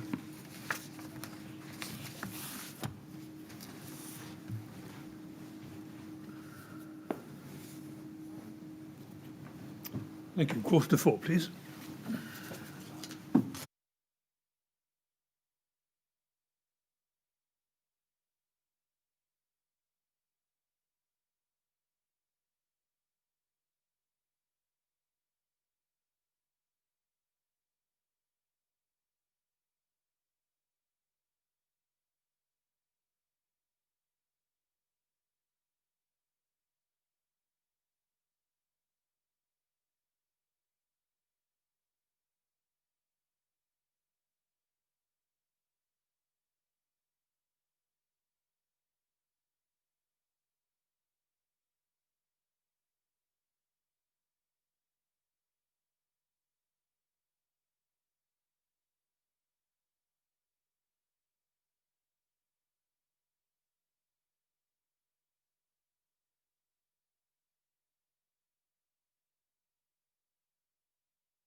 Yes, would you ask Miss Williams to come back in, please? Thank you.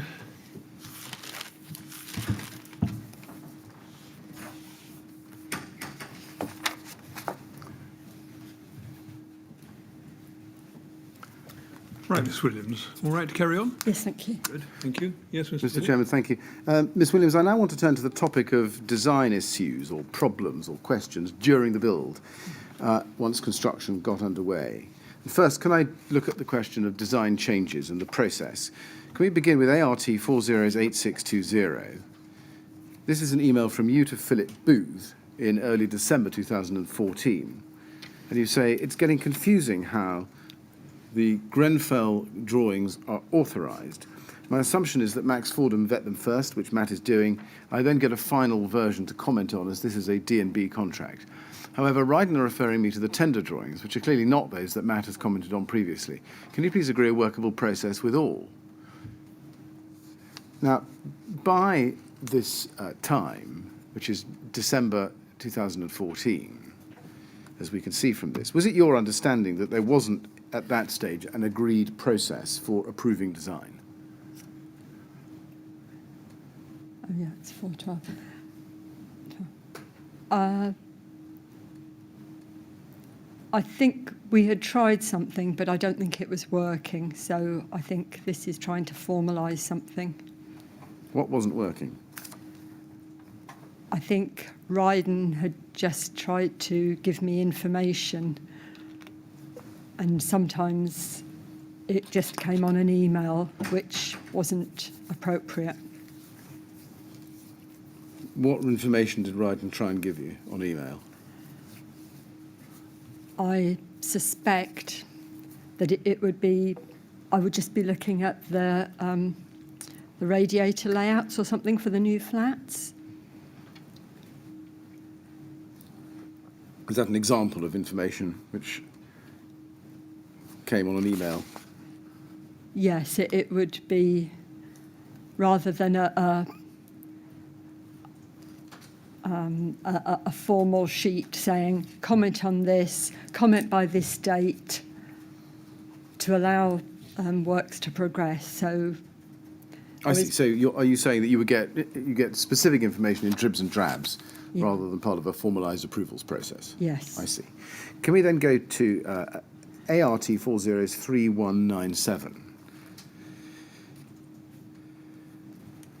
Now this is a colour version of a flowchart composed by Phil Booth at Artelia. Do you remember this document? Yes.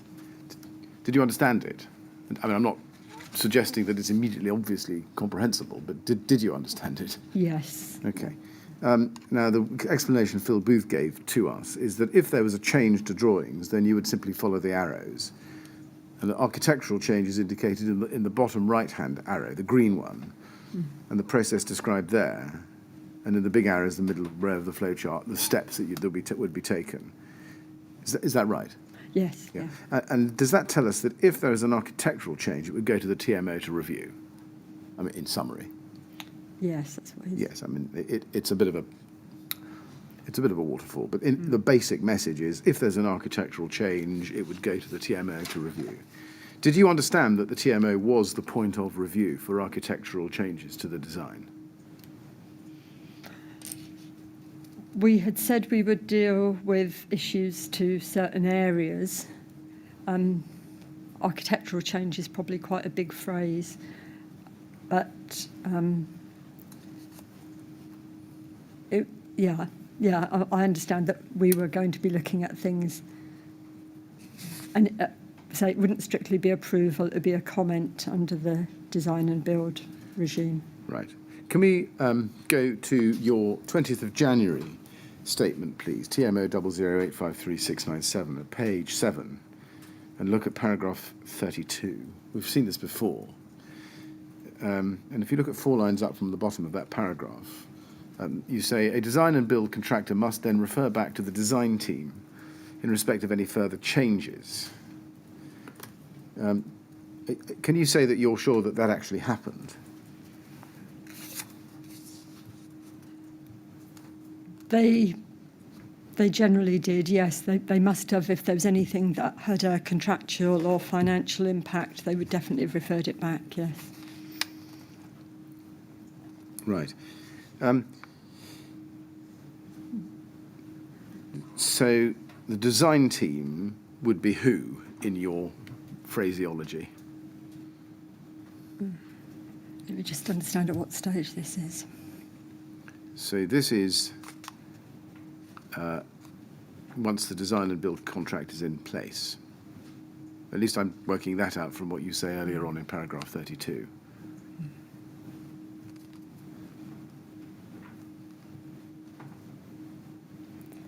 So, yes, if there was any changes on the M&E, they would go back to Max Fordham, who are our designers for the M&E side. If there was anything related to the social housing, boxing club, nursery, they came back to us. Anything else, they would go back to the project team rather than the design team, I would say. Because, say, anything that changed that may have an impact on cost or programme would have to come back for our employer's agent to instruct. And where did the cladding part of the refurbishment sit in that taxonomy, that order of things? That would be within their own design remit, because it was the specialist area that they were warranted to carry out. So is that the project team or the design team on your terminology? But if anything on their specialist area of design was going to change, it would come back to the project team. And who was the project team? That would be Atelier, ourselves, and then any other related consultant, sorry. So probably Atelier and ourselves. Yes, I see. Thank you. That makes it clear. So any changes in respect of design in relation to the cladding would have to be approved, and I use that word loosely, but approved, ticked off, okayed, if you like, by you and Artelia. If it was a change to the specification, yes. Yes, thank you. And a change to the design as well, yes? Yes, yeah. Yes. Now, can I then take you to something Neil Reed said? I'd like to show you the transcript, please, for day 50, at page 156. And I'd like to go to line 1 there. This is where Neil Reed of Artelia is being questioned by Miss Grange. And at line 1, she asks the question, are you merely telling us about that in your statement? And this is about scope. Because you are seeking to demonstrate that Artelia was always very clear about its scope of its role, or are you telling us about it because you felt that it was a significant problem on this project? And then his answer is, I'm setting out the facts of the matter. We were regularly asked about design matters. I never thought about it in any other way, other than I was clear where the responsibility for the design function sat. I think Claire knew that too. That was evident. It just surprised me that it kept happening. On occasion, I think I probably got quite frustrated with it. I didn't read into that in any other way, that our client keeps asking us to get involved in design, and at some stage I think I'd suggested to Simon that he may wish to remind and escalate the issue and remind them this is not just part of our scope. This is just not part of our scope. It shouldn't be happening. And later the same day, at page 159, if we can just turn 3 pages on to that, we can see at line 5, Miss Grange asks Mr. Reed, did you ever get the impression that Miss Williams was foundering in terms of design issues and was therefore reaching out to you for additional support? And then he asks, did you say foundering? What was the word you used? Yes, foundering, struggling. Did you ever get the impression that she was struggling to deal with the design issues that were cropping up on the project and needed to reach out to you for help on it? Yes, I can see that. Yes, possibly. Now, that was Neil Reed's recollection, but I just want to ask you about it. And I'm going to show you some documents recording conversations that you had with Neil Reed about the scope of Artelia's role in design. First, do you remember that there came a time when an issue arose relating to designing a solution for access from the Crown? Yes. Yes. That, in other words, an abseiling rail. Yes. Remember that? Can we look at ART 406704, please? This is an email chain about that issue in the May and the June of 2015. If we look at page 3, please, and go to the bottom of page 3, you can see that this is an email from Simon Lawrence to you on the 28th of May 2015. And if we go over the page to page 4, it starts Afternoon Claire. Can you see that? Yes. You can see that there's quite a lengthy paragraph there about access to, or rather from, the Crown. Now, I'm not going to read it all out to you, but do you remember that issue and that email? I do. And do you remember at page 5 there were some diagrams that he attached? If you look at page 5, you can see some rather clear but perhaps unartistic diagrams attached to the email. Now, if you go then up to page 2, you then write an email to Neil Reid on the 12th of June, so about 2 weeks later, and you send that to Neil Reid and you copy it to Paul Burrows, who by then was the new CDM coordinator. And you say, gentlemen, can you comment? I attach the email that refers with info. And then if we go up to the top at page 1, Neil Reid says, in his response to you of the same day, Friday 12th of June 2015, Claire, I'm afraid this too is a design issue, and our scope does not extend to cover off design-related advice. Understanding that something needs to happen, actions need to be tracked, milestones need to be managed, etc., we can, will, and do help with. But you're asking us to comment on a design matter stroke solution. And then he goes on. Paul, that's Paul Burrows, can comment from a CDMC perspective, but his role is to ensure that H&S is considered by those responsible stroke involved and not per se on the solution itself. The CDMC is not a designer, but he can comment on what is being proposed and what needs to be considered. Paul, please feel free to comment, correct, or augment my point here. What I will say is this, Claire. This is a specialist area. A designer can go so far. You need to bring the stakeholders together. And then he says the stakeholders in this instance being the people who will be responsible for the procurement of the service, scoping and defining the requirements of the service, providing the service, doing the cleaning, health and safety officer for TMO, Janice, anyone else in TMO who can influence or is influenced by the cleaning. Everyone can, should, and will contribute to providing a holistic, well-considered solution, providing they feature in one of these 3 camps. Hope this helps. So I show you that, and then before I examine the question with you, let's go to another document, ART 406577, please. This is a log that Neil Reid sent to Simon Cash, so it's an internal Artelia document in September 2015, as you can see from the email header at the top of that page. And if you look at the summary he sets out below it, there is a log running from the 3rd to the 11th of September 2015. And if you look at the entry for the 11th of September 15, do you see? Yes. Under task, it says in the second line, catch-up call from Claire, lift stroke fire issue, mentioned our scope no being design, or not being design, and apologised if I appeared terse in some emails. She understood and said this was fine, thanked me for addressing lift query, emails to Matt at Max Fordham re-lift queries.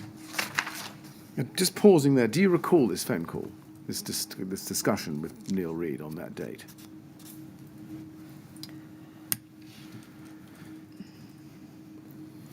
Not the call, no.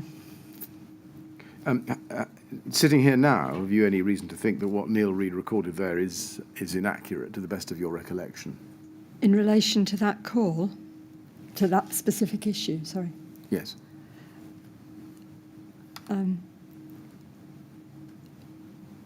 No, I think Neil was very thorough and conscientious.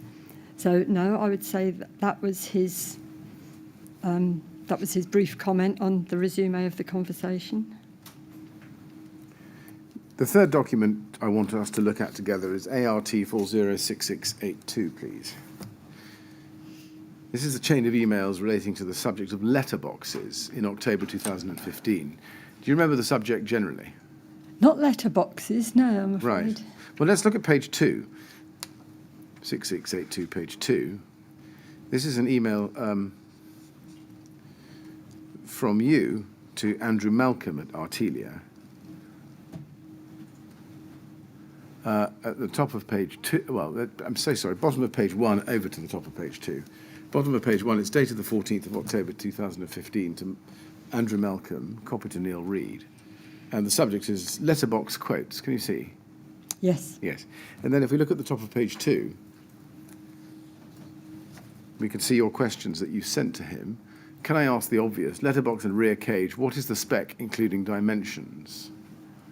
And then you ask some other questions as well. And if we scroll up to page 1, we can see that the next day, 15th of October 2015, Neil Reed responds to you, and he says, Claire, these are design matters that need to sit with you, stroke TMO. I'm afraid Andrew is unable to assist you with these queries. Now, finally, this is the last document I want to show you, ART 406634.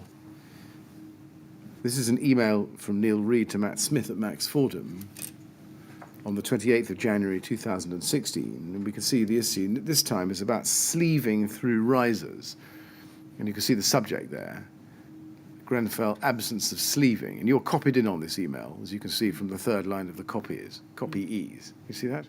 Yes.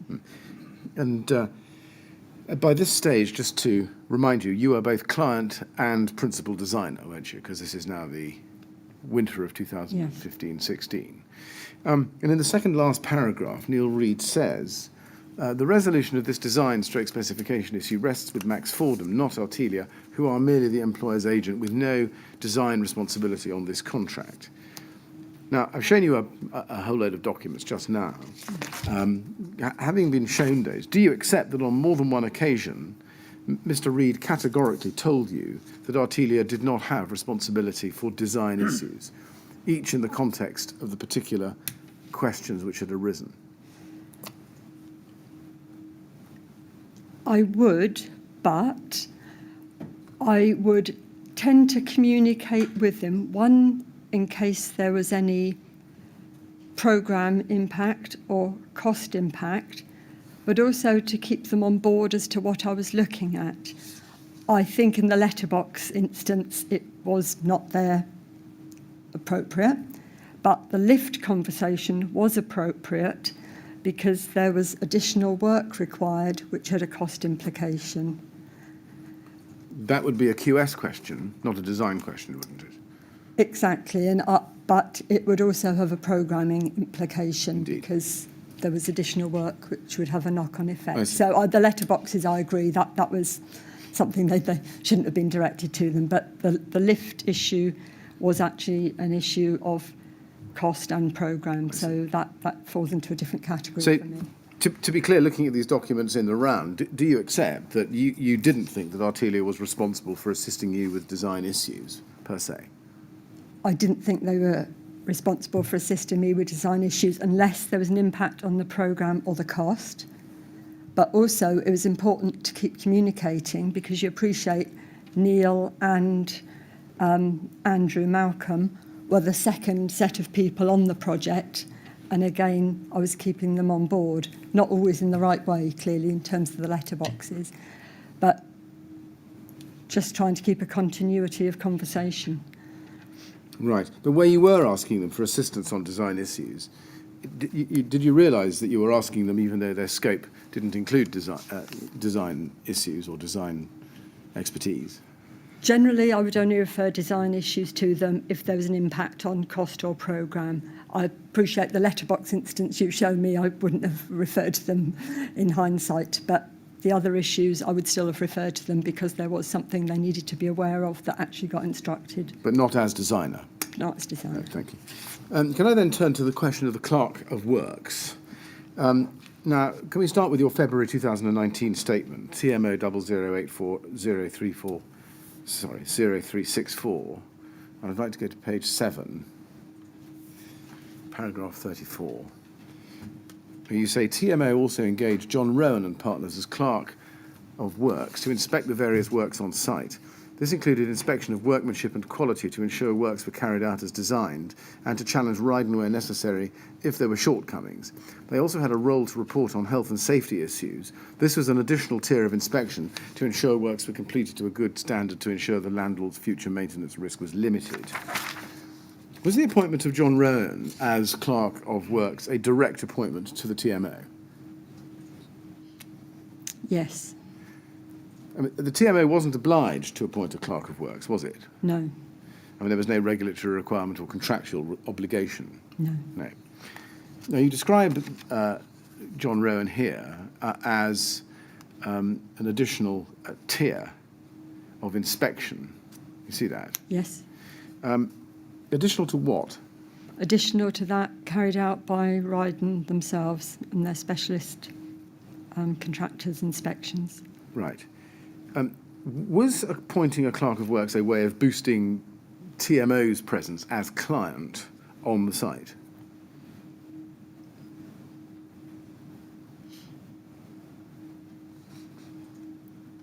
As a client, yes, I would say so. Was there any particular reason why you felt that an additional client presence on the site was required? Or rather, They reported to initially myself, but then we expanded it to include Atelier when they were reporting issues that needed to be escalated.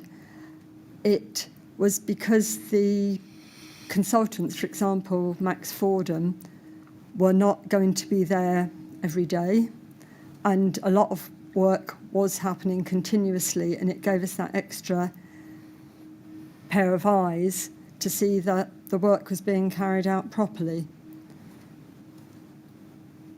an extra pair of eyes on all aspects of the refurbishment? Not on the design. The Clerk of Works had no involvement with the design or the regulations. They were looking at workmanship, health and safety, and also progress. On all aspects of the refurbishment? On those aspects of the refurbishment, workmanship, health and safety, and progress. Forgive me, on all aspects, okay, they don't like the word aspects, on all elements of the refurbishment. So, boxing club, nursery. On all the social various housing. areas, yes, there were two Clerk of Works, you appreciate, an M&E unbiased Clerk of Works and a general building Clerk of Works. Right. Now, Peter Madison has made a witness statement to this inquiry, I think it's his second statement, which sets out his understanding of the Clerk of Works' role here. Can we look at that? It's TMO 00847337. And I'd like to go to page 8. And at paragraph 37, he says, while the client, under a design and build contract, is not required to appoint clerks of works, the TMO took the decision for added assurance to employ two Clerk of Works, John Rowan and Partners and Silcock Dawson, to report independently on the compliance of the construction work as it proceeded. Do you broadly agree with that? If it was the design compliance, not the compliance to specification, not the compliance to regulations. Well, he hasn't drawn that distinction, but I think you would qualify it, would you? I would, that they wouldn't be reporting on compliance with regulations, purely on compliance with design. I see. Okay. What about checking whether others were ensuring that the building complied with regulation? They would pose questions. They were experienced chaps who would pose questions if they saw anything that was different from what they'd expect, or if different from what they'd seen built previously by the same contractor. So they would pick up elements that didn't look right in their experience, or didn't look like other areas that had been worked on. I see. So just to be crystal clear, your understanding of the Clerk of Works role was that they would check for compliance with the design. Yes. What about checking for compliance with the materials? By which I mean making sure that the materials specified in the NBS specification or any changes were those put onto the building.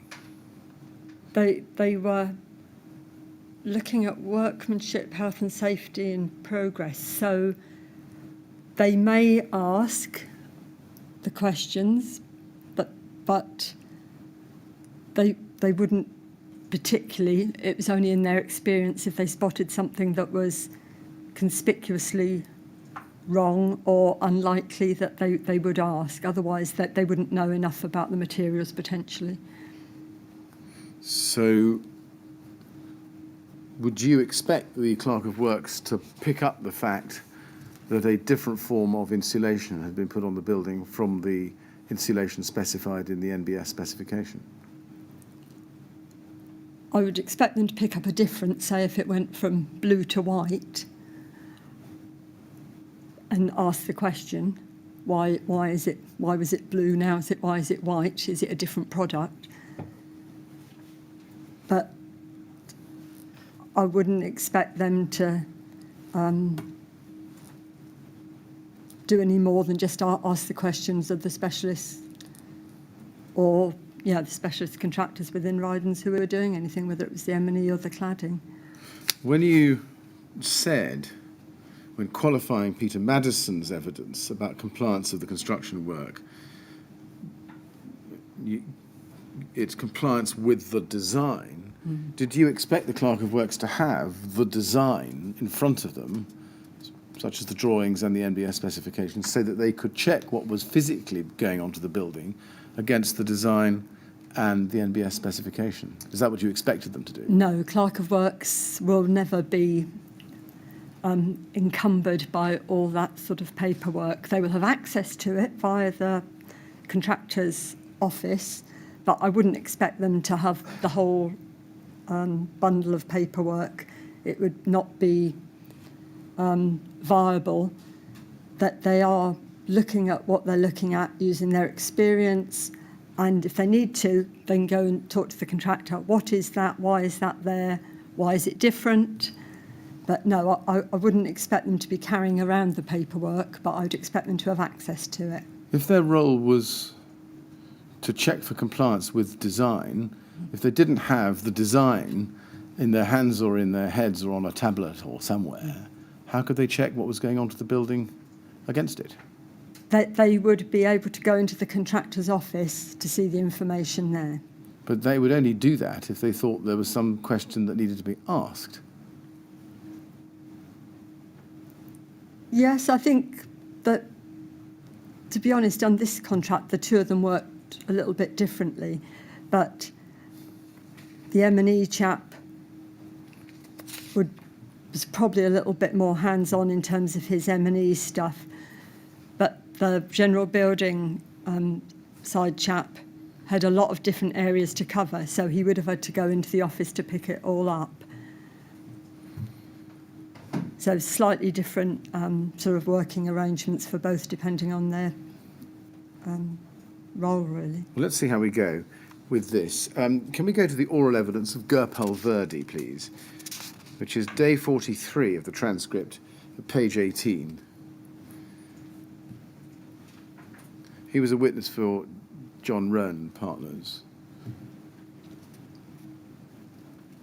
And at line 7,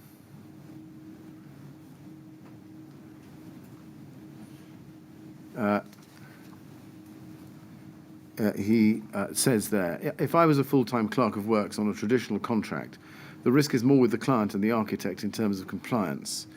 And the architect, by extension, employs a clerk of works to be his eyes and ears, and traditionally he would be full-time on site. So he had a maximum exposure to a site. He'll understand what's going on in meetings, subcontractor meetings, if anyone is turning up to the site, any issues which perhaps someone would want to keep to themselves. Your ear would be to the walls, so you'll know. And if we skip down to line 19, if we can, please. At line 21, on page 19, Ms. Grogan asks, is that different for a clerk of works who is only on site 1 day a week? And he said, yeah, I understand what you mean now. Yes, they would still be their eyes and ears, but the difference is in the amount of information they'll be able to glean on, and if you go over the page, that 1 day compared to there being 5 days a week, you see. Now, you're showing you that. Did you understand that there was a difference between a clerk of works appointed in a, what one might call a traditional contract, as opposed to the more limited role Mr. Verdi is describing in his evidence? Yes, You do? yes. And in this particular case, the clerk of works were not to be contracted to be on the site full time, were they? No. Now, in their evidence, both Mr. Gurple Verdi and Mr. White, John White, described their role that was engaged to be a site inspection type of role. Would you agree with that? Yes, I think there is a fine line between what the two do, and I know John White had probably worked on traditional contracts before where he had a full-time presence. So, yes, I understand. Yes. I mean, the former, a traditional clerk of works role, acts as a representative of the architect responsible for the build, whereas a site inspector is looking at what's going on site at specific times that he's there. Is that a fair distinction that you would understand? It is, yeah. Yes. Now, given their evidence, is it right that you didn't employ those clerks of works in a full-blown traditional clerk of works sense, but in the site inspector sense? Their appointment said Clerk of Works, and they did the Clerk of Works role. They did end up attending meetings. They were heavily involved in the progress of the scheme, talking to our employer's agent. So I think there's a line between the two. I don't know whether their perception is Clerk of Works is more skilled and more permanent on site, but they did inspections, attended site meetings and produced reports which guided the progress meetings. Were you clear in your mind at the time that JRP, John Rowan Partners, would be performing more of a site inspector role than a traditional clerk of works role? They were performing, I would say, a Clerk of Works role on a design and build contract. Well, let's go to JRP 6011, please. This is the invitation to tender which the TMO prepared for this role. And it's entitled Invitation to Tender, Site Monitoring and Supervision Services, Improvements and Enhancements, and to Grenfell Tower. So the title doesn't say Clerk of Works, it's Site Monitoring and Supervision Services. Did you compose this document? I believe Jenny put together this document. Did you have any involvement in its composition? I would have seen it, but I didn't lead on it. Can we go to page 4? At the bottom of the page is a list of duties that the TMO set out for the tenderees to undertake. And that it is called the Clerk of Works, and the duties are set out. The duties of the Clerk of Works shall comprise, but not be limited to. And do you see there are some bullet points? Yes. And the second bullet point is have access to the drawings and specification and be familiar with the same, using them as a reference when inspecting the work. What did the TMO particularly want the Clerk of Works to do in fulfilling that obligation? In terms of the whole number of bullet points, or just having the one I've access just read to to the you, the drawing? second one. Having access to the drawing specification, be familiar with the same. That they were given access to the drawings and specification online, but I believe that both of them would have found it more useful to use the contractors' copies on site because they were hard copies, and so that they would look at them and they would check them. I'm aware that both of them said, oh, you know, we went back and we looked at this and, you know, checked what it meant. So I'm aware they both did that. Looking generally at this list of obligations, was the TMO expecting the Clerk of Works to check the legal compliance of the works themselves when it says using the drawings and specification as a reference when inspecting the work and making visual inspections? You see that? I can see making visual inspections. What was your other comment, sorry? perhaps I can take it more shortly. If you look at the third bullet point from the end, one of the Okay. duties was being familiar with legal requirements and checking that the work complies with them. Yeah. Did you expect the Clerk of Works who won this tender not only to be checking the design the construction against the design, but also against the legal requirements? I would expect them to be familiar with many of the building regulations, but not all. And if they were aware, that they would then, if they saw something that went against what they knew to not comply, that they would pick that up, which they both did. Well, you see, the duties of the Clerk of Works set out in this invitation to tender was second bullet point, access to drawings and specification, using as a reference to inspect the work. And then fifth bullet point down, making visual inspections. And then third bullet point from the end, being familiar with legal requirements and checking that the work complies with them. Do you see? Yes. So my question is, why did you think that the role that they had, or the winner of this tender had, was limited to checking compliance of the construction with the design, as opposed to checking the construction with legal requirements? I think that bullet point is a little bit open, because if does legal requirements mean building regulations? But I think that the expectation was that they would both use the skills they have in terms of familiarity with the regulations and checking that what they saw met those regulations, if they were aware of them. There were areas that possibly would have been new to them. There were areas that were inaccessible, physically perhaps inaccessible, so they wouldn't have been able to check those areas. Can we go further up the page? If you look there in the first half of the page, there's a table. And in the first row, it has mobilisation period. And you see, if you read across, it says both Clerk of Works will be needed for 2 to 3 days total to attend pre-start meetings and familiarise themselves with the specifications and planning requirements. And in the second row, it says construction period, 62 weeks.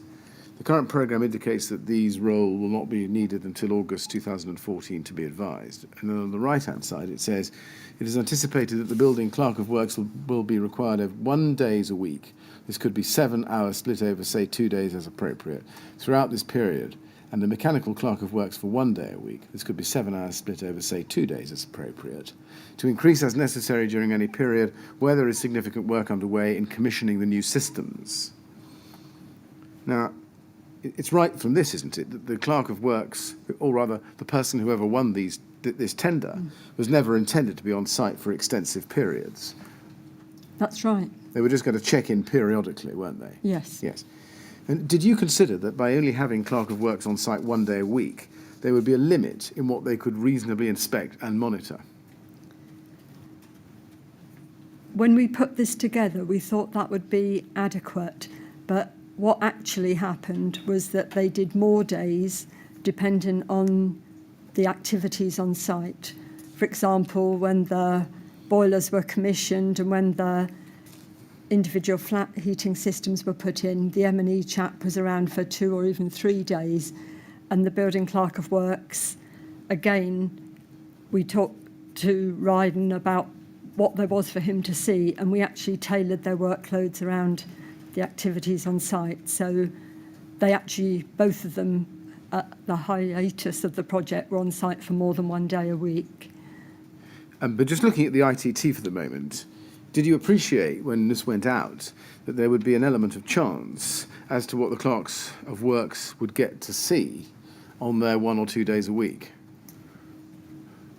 As opposed to having a full-time Clearly they can only see what's available to them. But Ryden had their own site supervisors. So, as I said, this was an extra tier.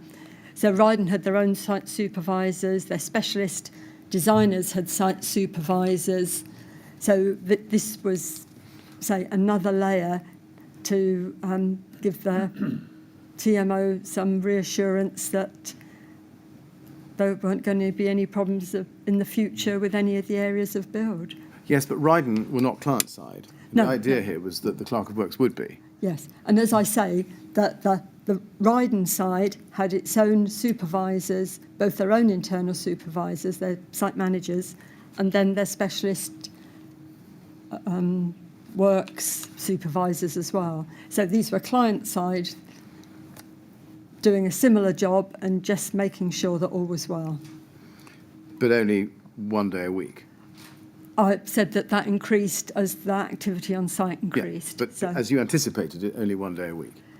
initially, we thought 1 day a week, but it clearly wasn't enough as the scheme progressed. And as the scheme progressed, obviously people realised more was needed, but that was left to chance, wasn't it? And grew, it evolved ad hoc. It did evolve in a pattern when we established when they were needed. Can we look at John Rowe and Partners bid document? That's JRP 50295, please.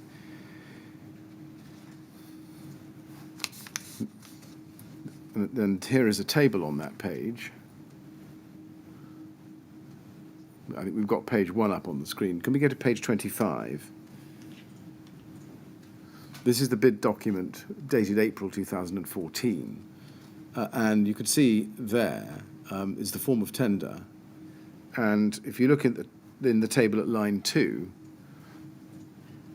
you can see that there is a cost of provision, Clerk of Works with mechanical experience, 70 days, £33,530, on the day rate of £479. And then under the second box, the cost of provision of a Clerk of Works with general building experience, same again, 70 days, day rate of £479, total £33,530, with a total of £67,060. It's split exactly 50-50. What was it envisaged that the general Clerk of Works would pick up all aspects of the work that were outside the M&E specialisation? Yes. Right. Now, we know that JRP, John Rowe and Partners, were appointed. Can we go to TMO 100006200? This is a letter appointing John Rowe and Partners as Clerk of Works, dated the 12th of June 2014, and sent to Grenfell Tower. They are told that it's successful, and you can see from the bottom of the page that it's sent by Jenny Jackson, the procurement manager. You see that? Yes. Did you have any part in writing that document? No. You didn't. Did you see it before it went, do you think? I think she would have copied me in, yes. I see. It is, in fact, exhibited to your February 2019 statement, and you give some evidence about it, so I'm assuming that you're familiar with it. Would that be fair? Not particularly with the letter, but I was part of the tender, yes. Right. In the fourth paragraph, it says, we apologise for the fact that this evaluation has taken such a long time, with both submissions achieving exactly the same score in respect of quality and almost identical in terms of cost. It was not an easy decision. And then if you go to page 2, you can see that there's some feedback on the bid. And under the comment, good explanation of how they chose Clerk of Works, refer to adding value, explain alliance with Silcock Dawson. John White obviously knows KCTMO as he works on the electrical rewire programme. It is slightly disappointing that there is limited detail of experience of cladding works referred to, which has its own challenges. There is reference to working on NatWest Tower, but limited details, and cladding work for Haringey.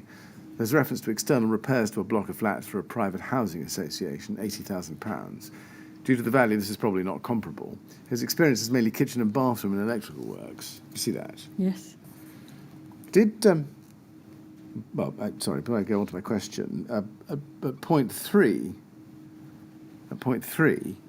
the case studies provided showed a wide range of skills, but no specific reference to cladding. There was reference to external refurbishment works.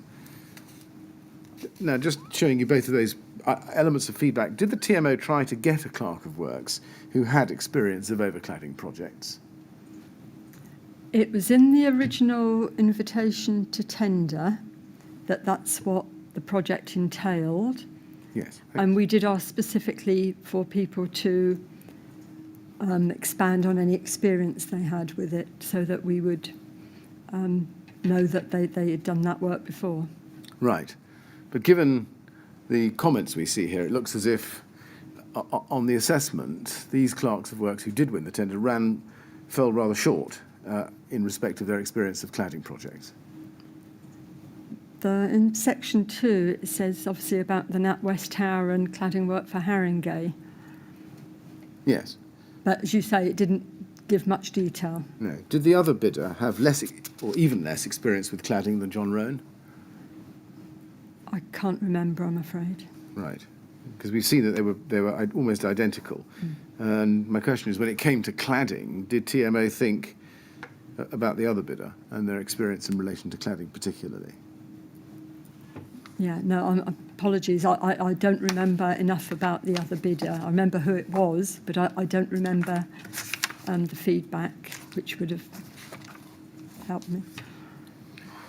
Right, thank you. Mr. Chairman, it's now 4:30, Yes. and I've come to the end of that subtopic, but I am still on the topic of Clerk of Works. I certainly can't finish that off now. Well, it'd be tonight. best to stop now, wouldn't it? It will. It would.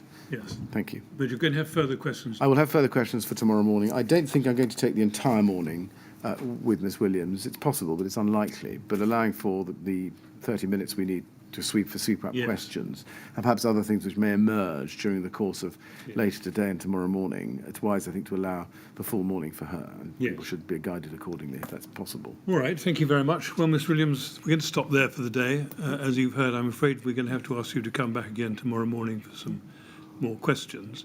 I think it would be wise to assume that you won't leave before lunchtime. We'll try and do better than that, but it can't be very short. No, thank you. All right? So please remember not to talk about your evidence or anything relating to it while you're away. And now, if you'd like to give the usher, that'll be fine. Okay, thank you. Thank you very much.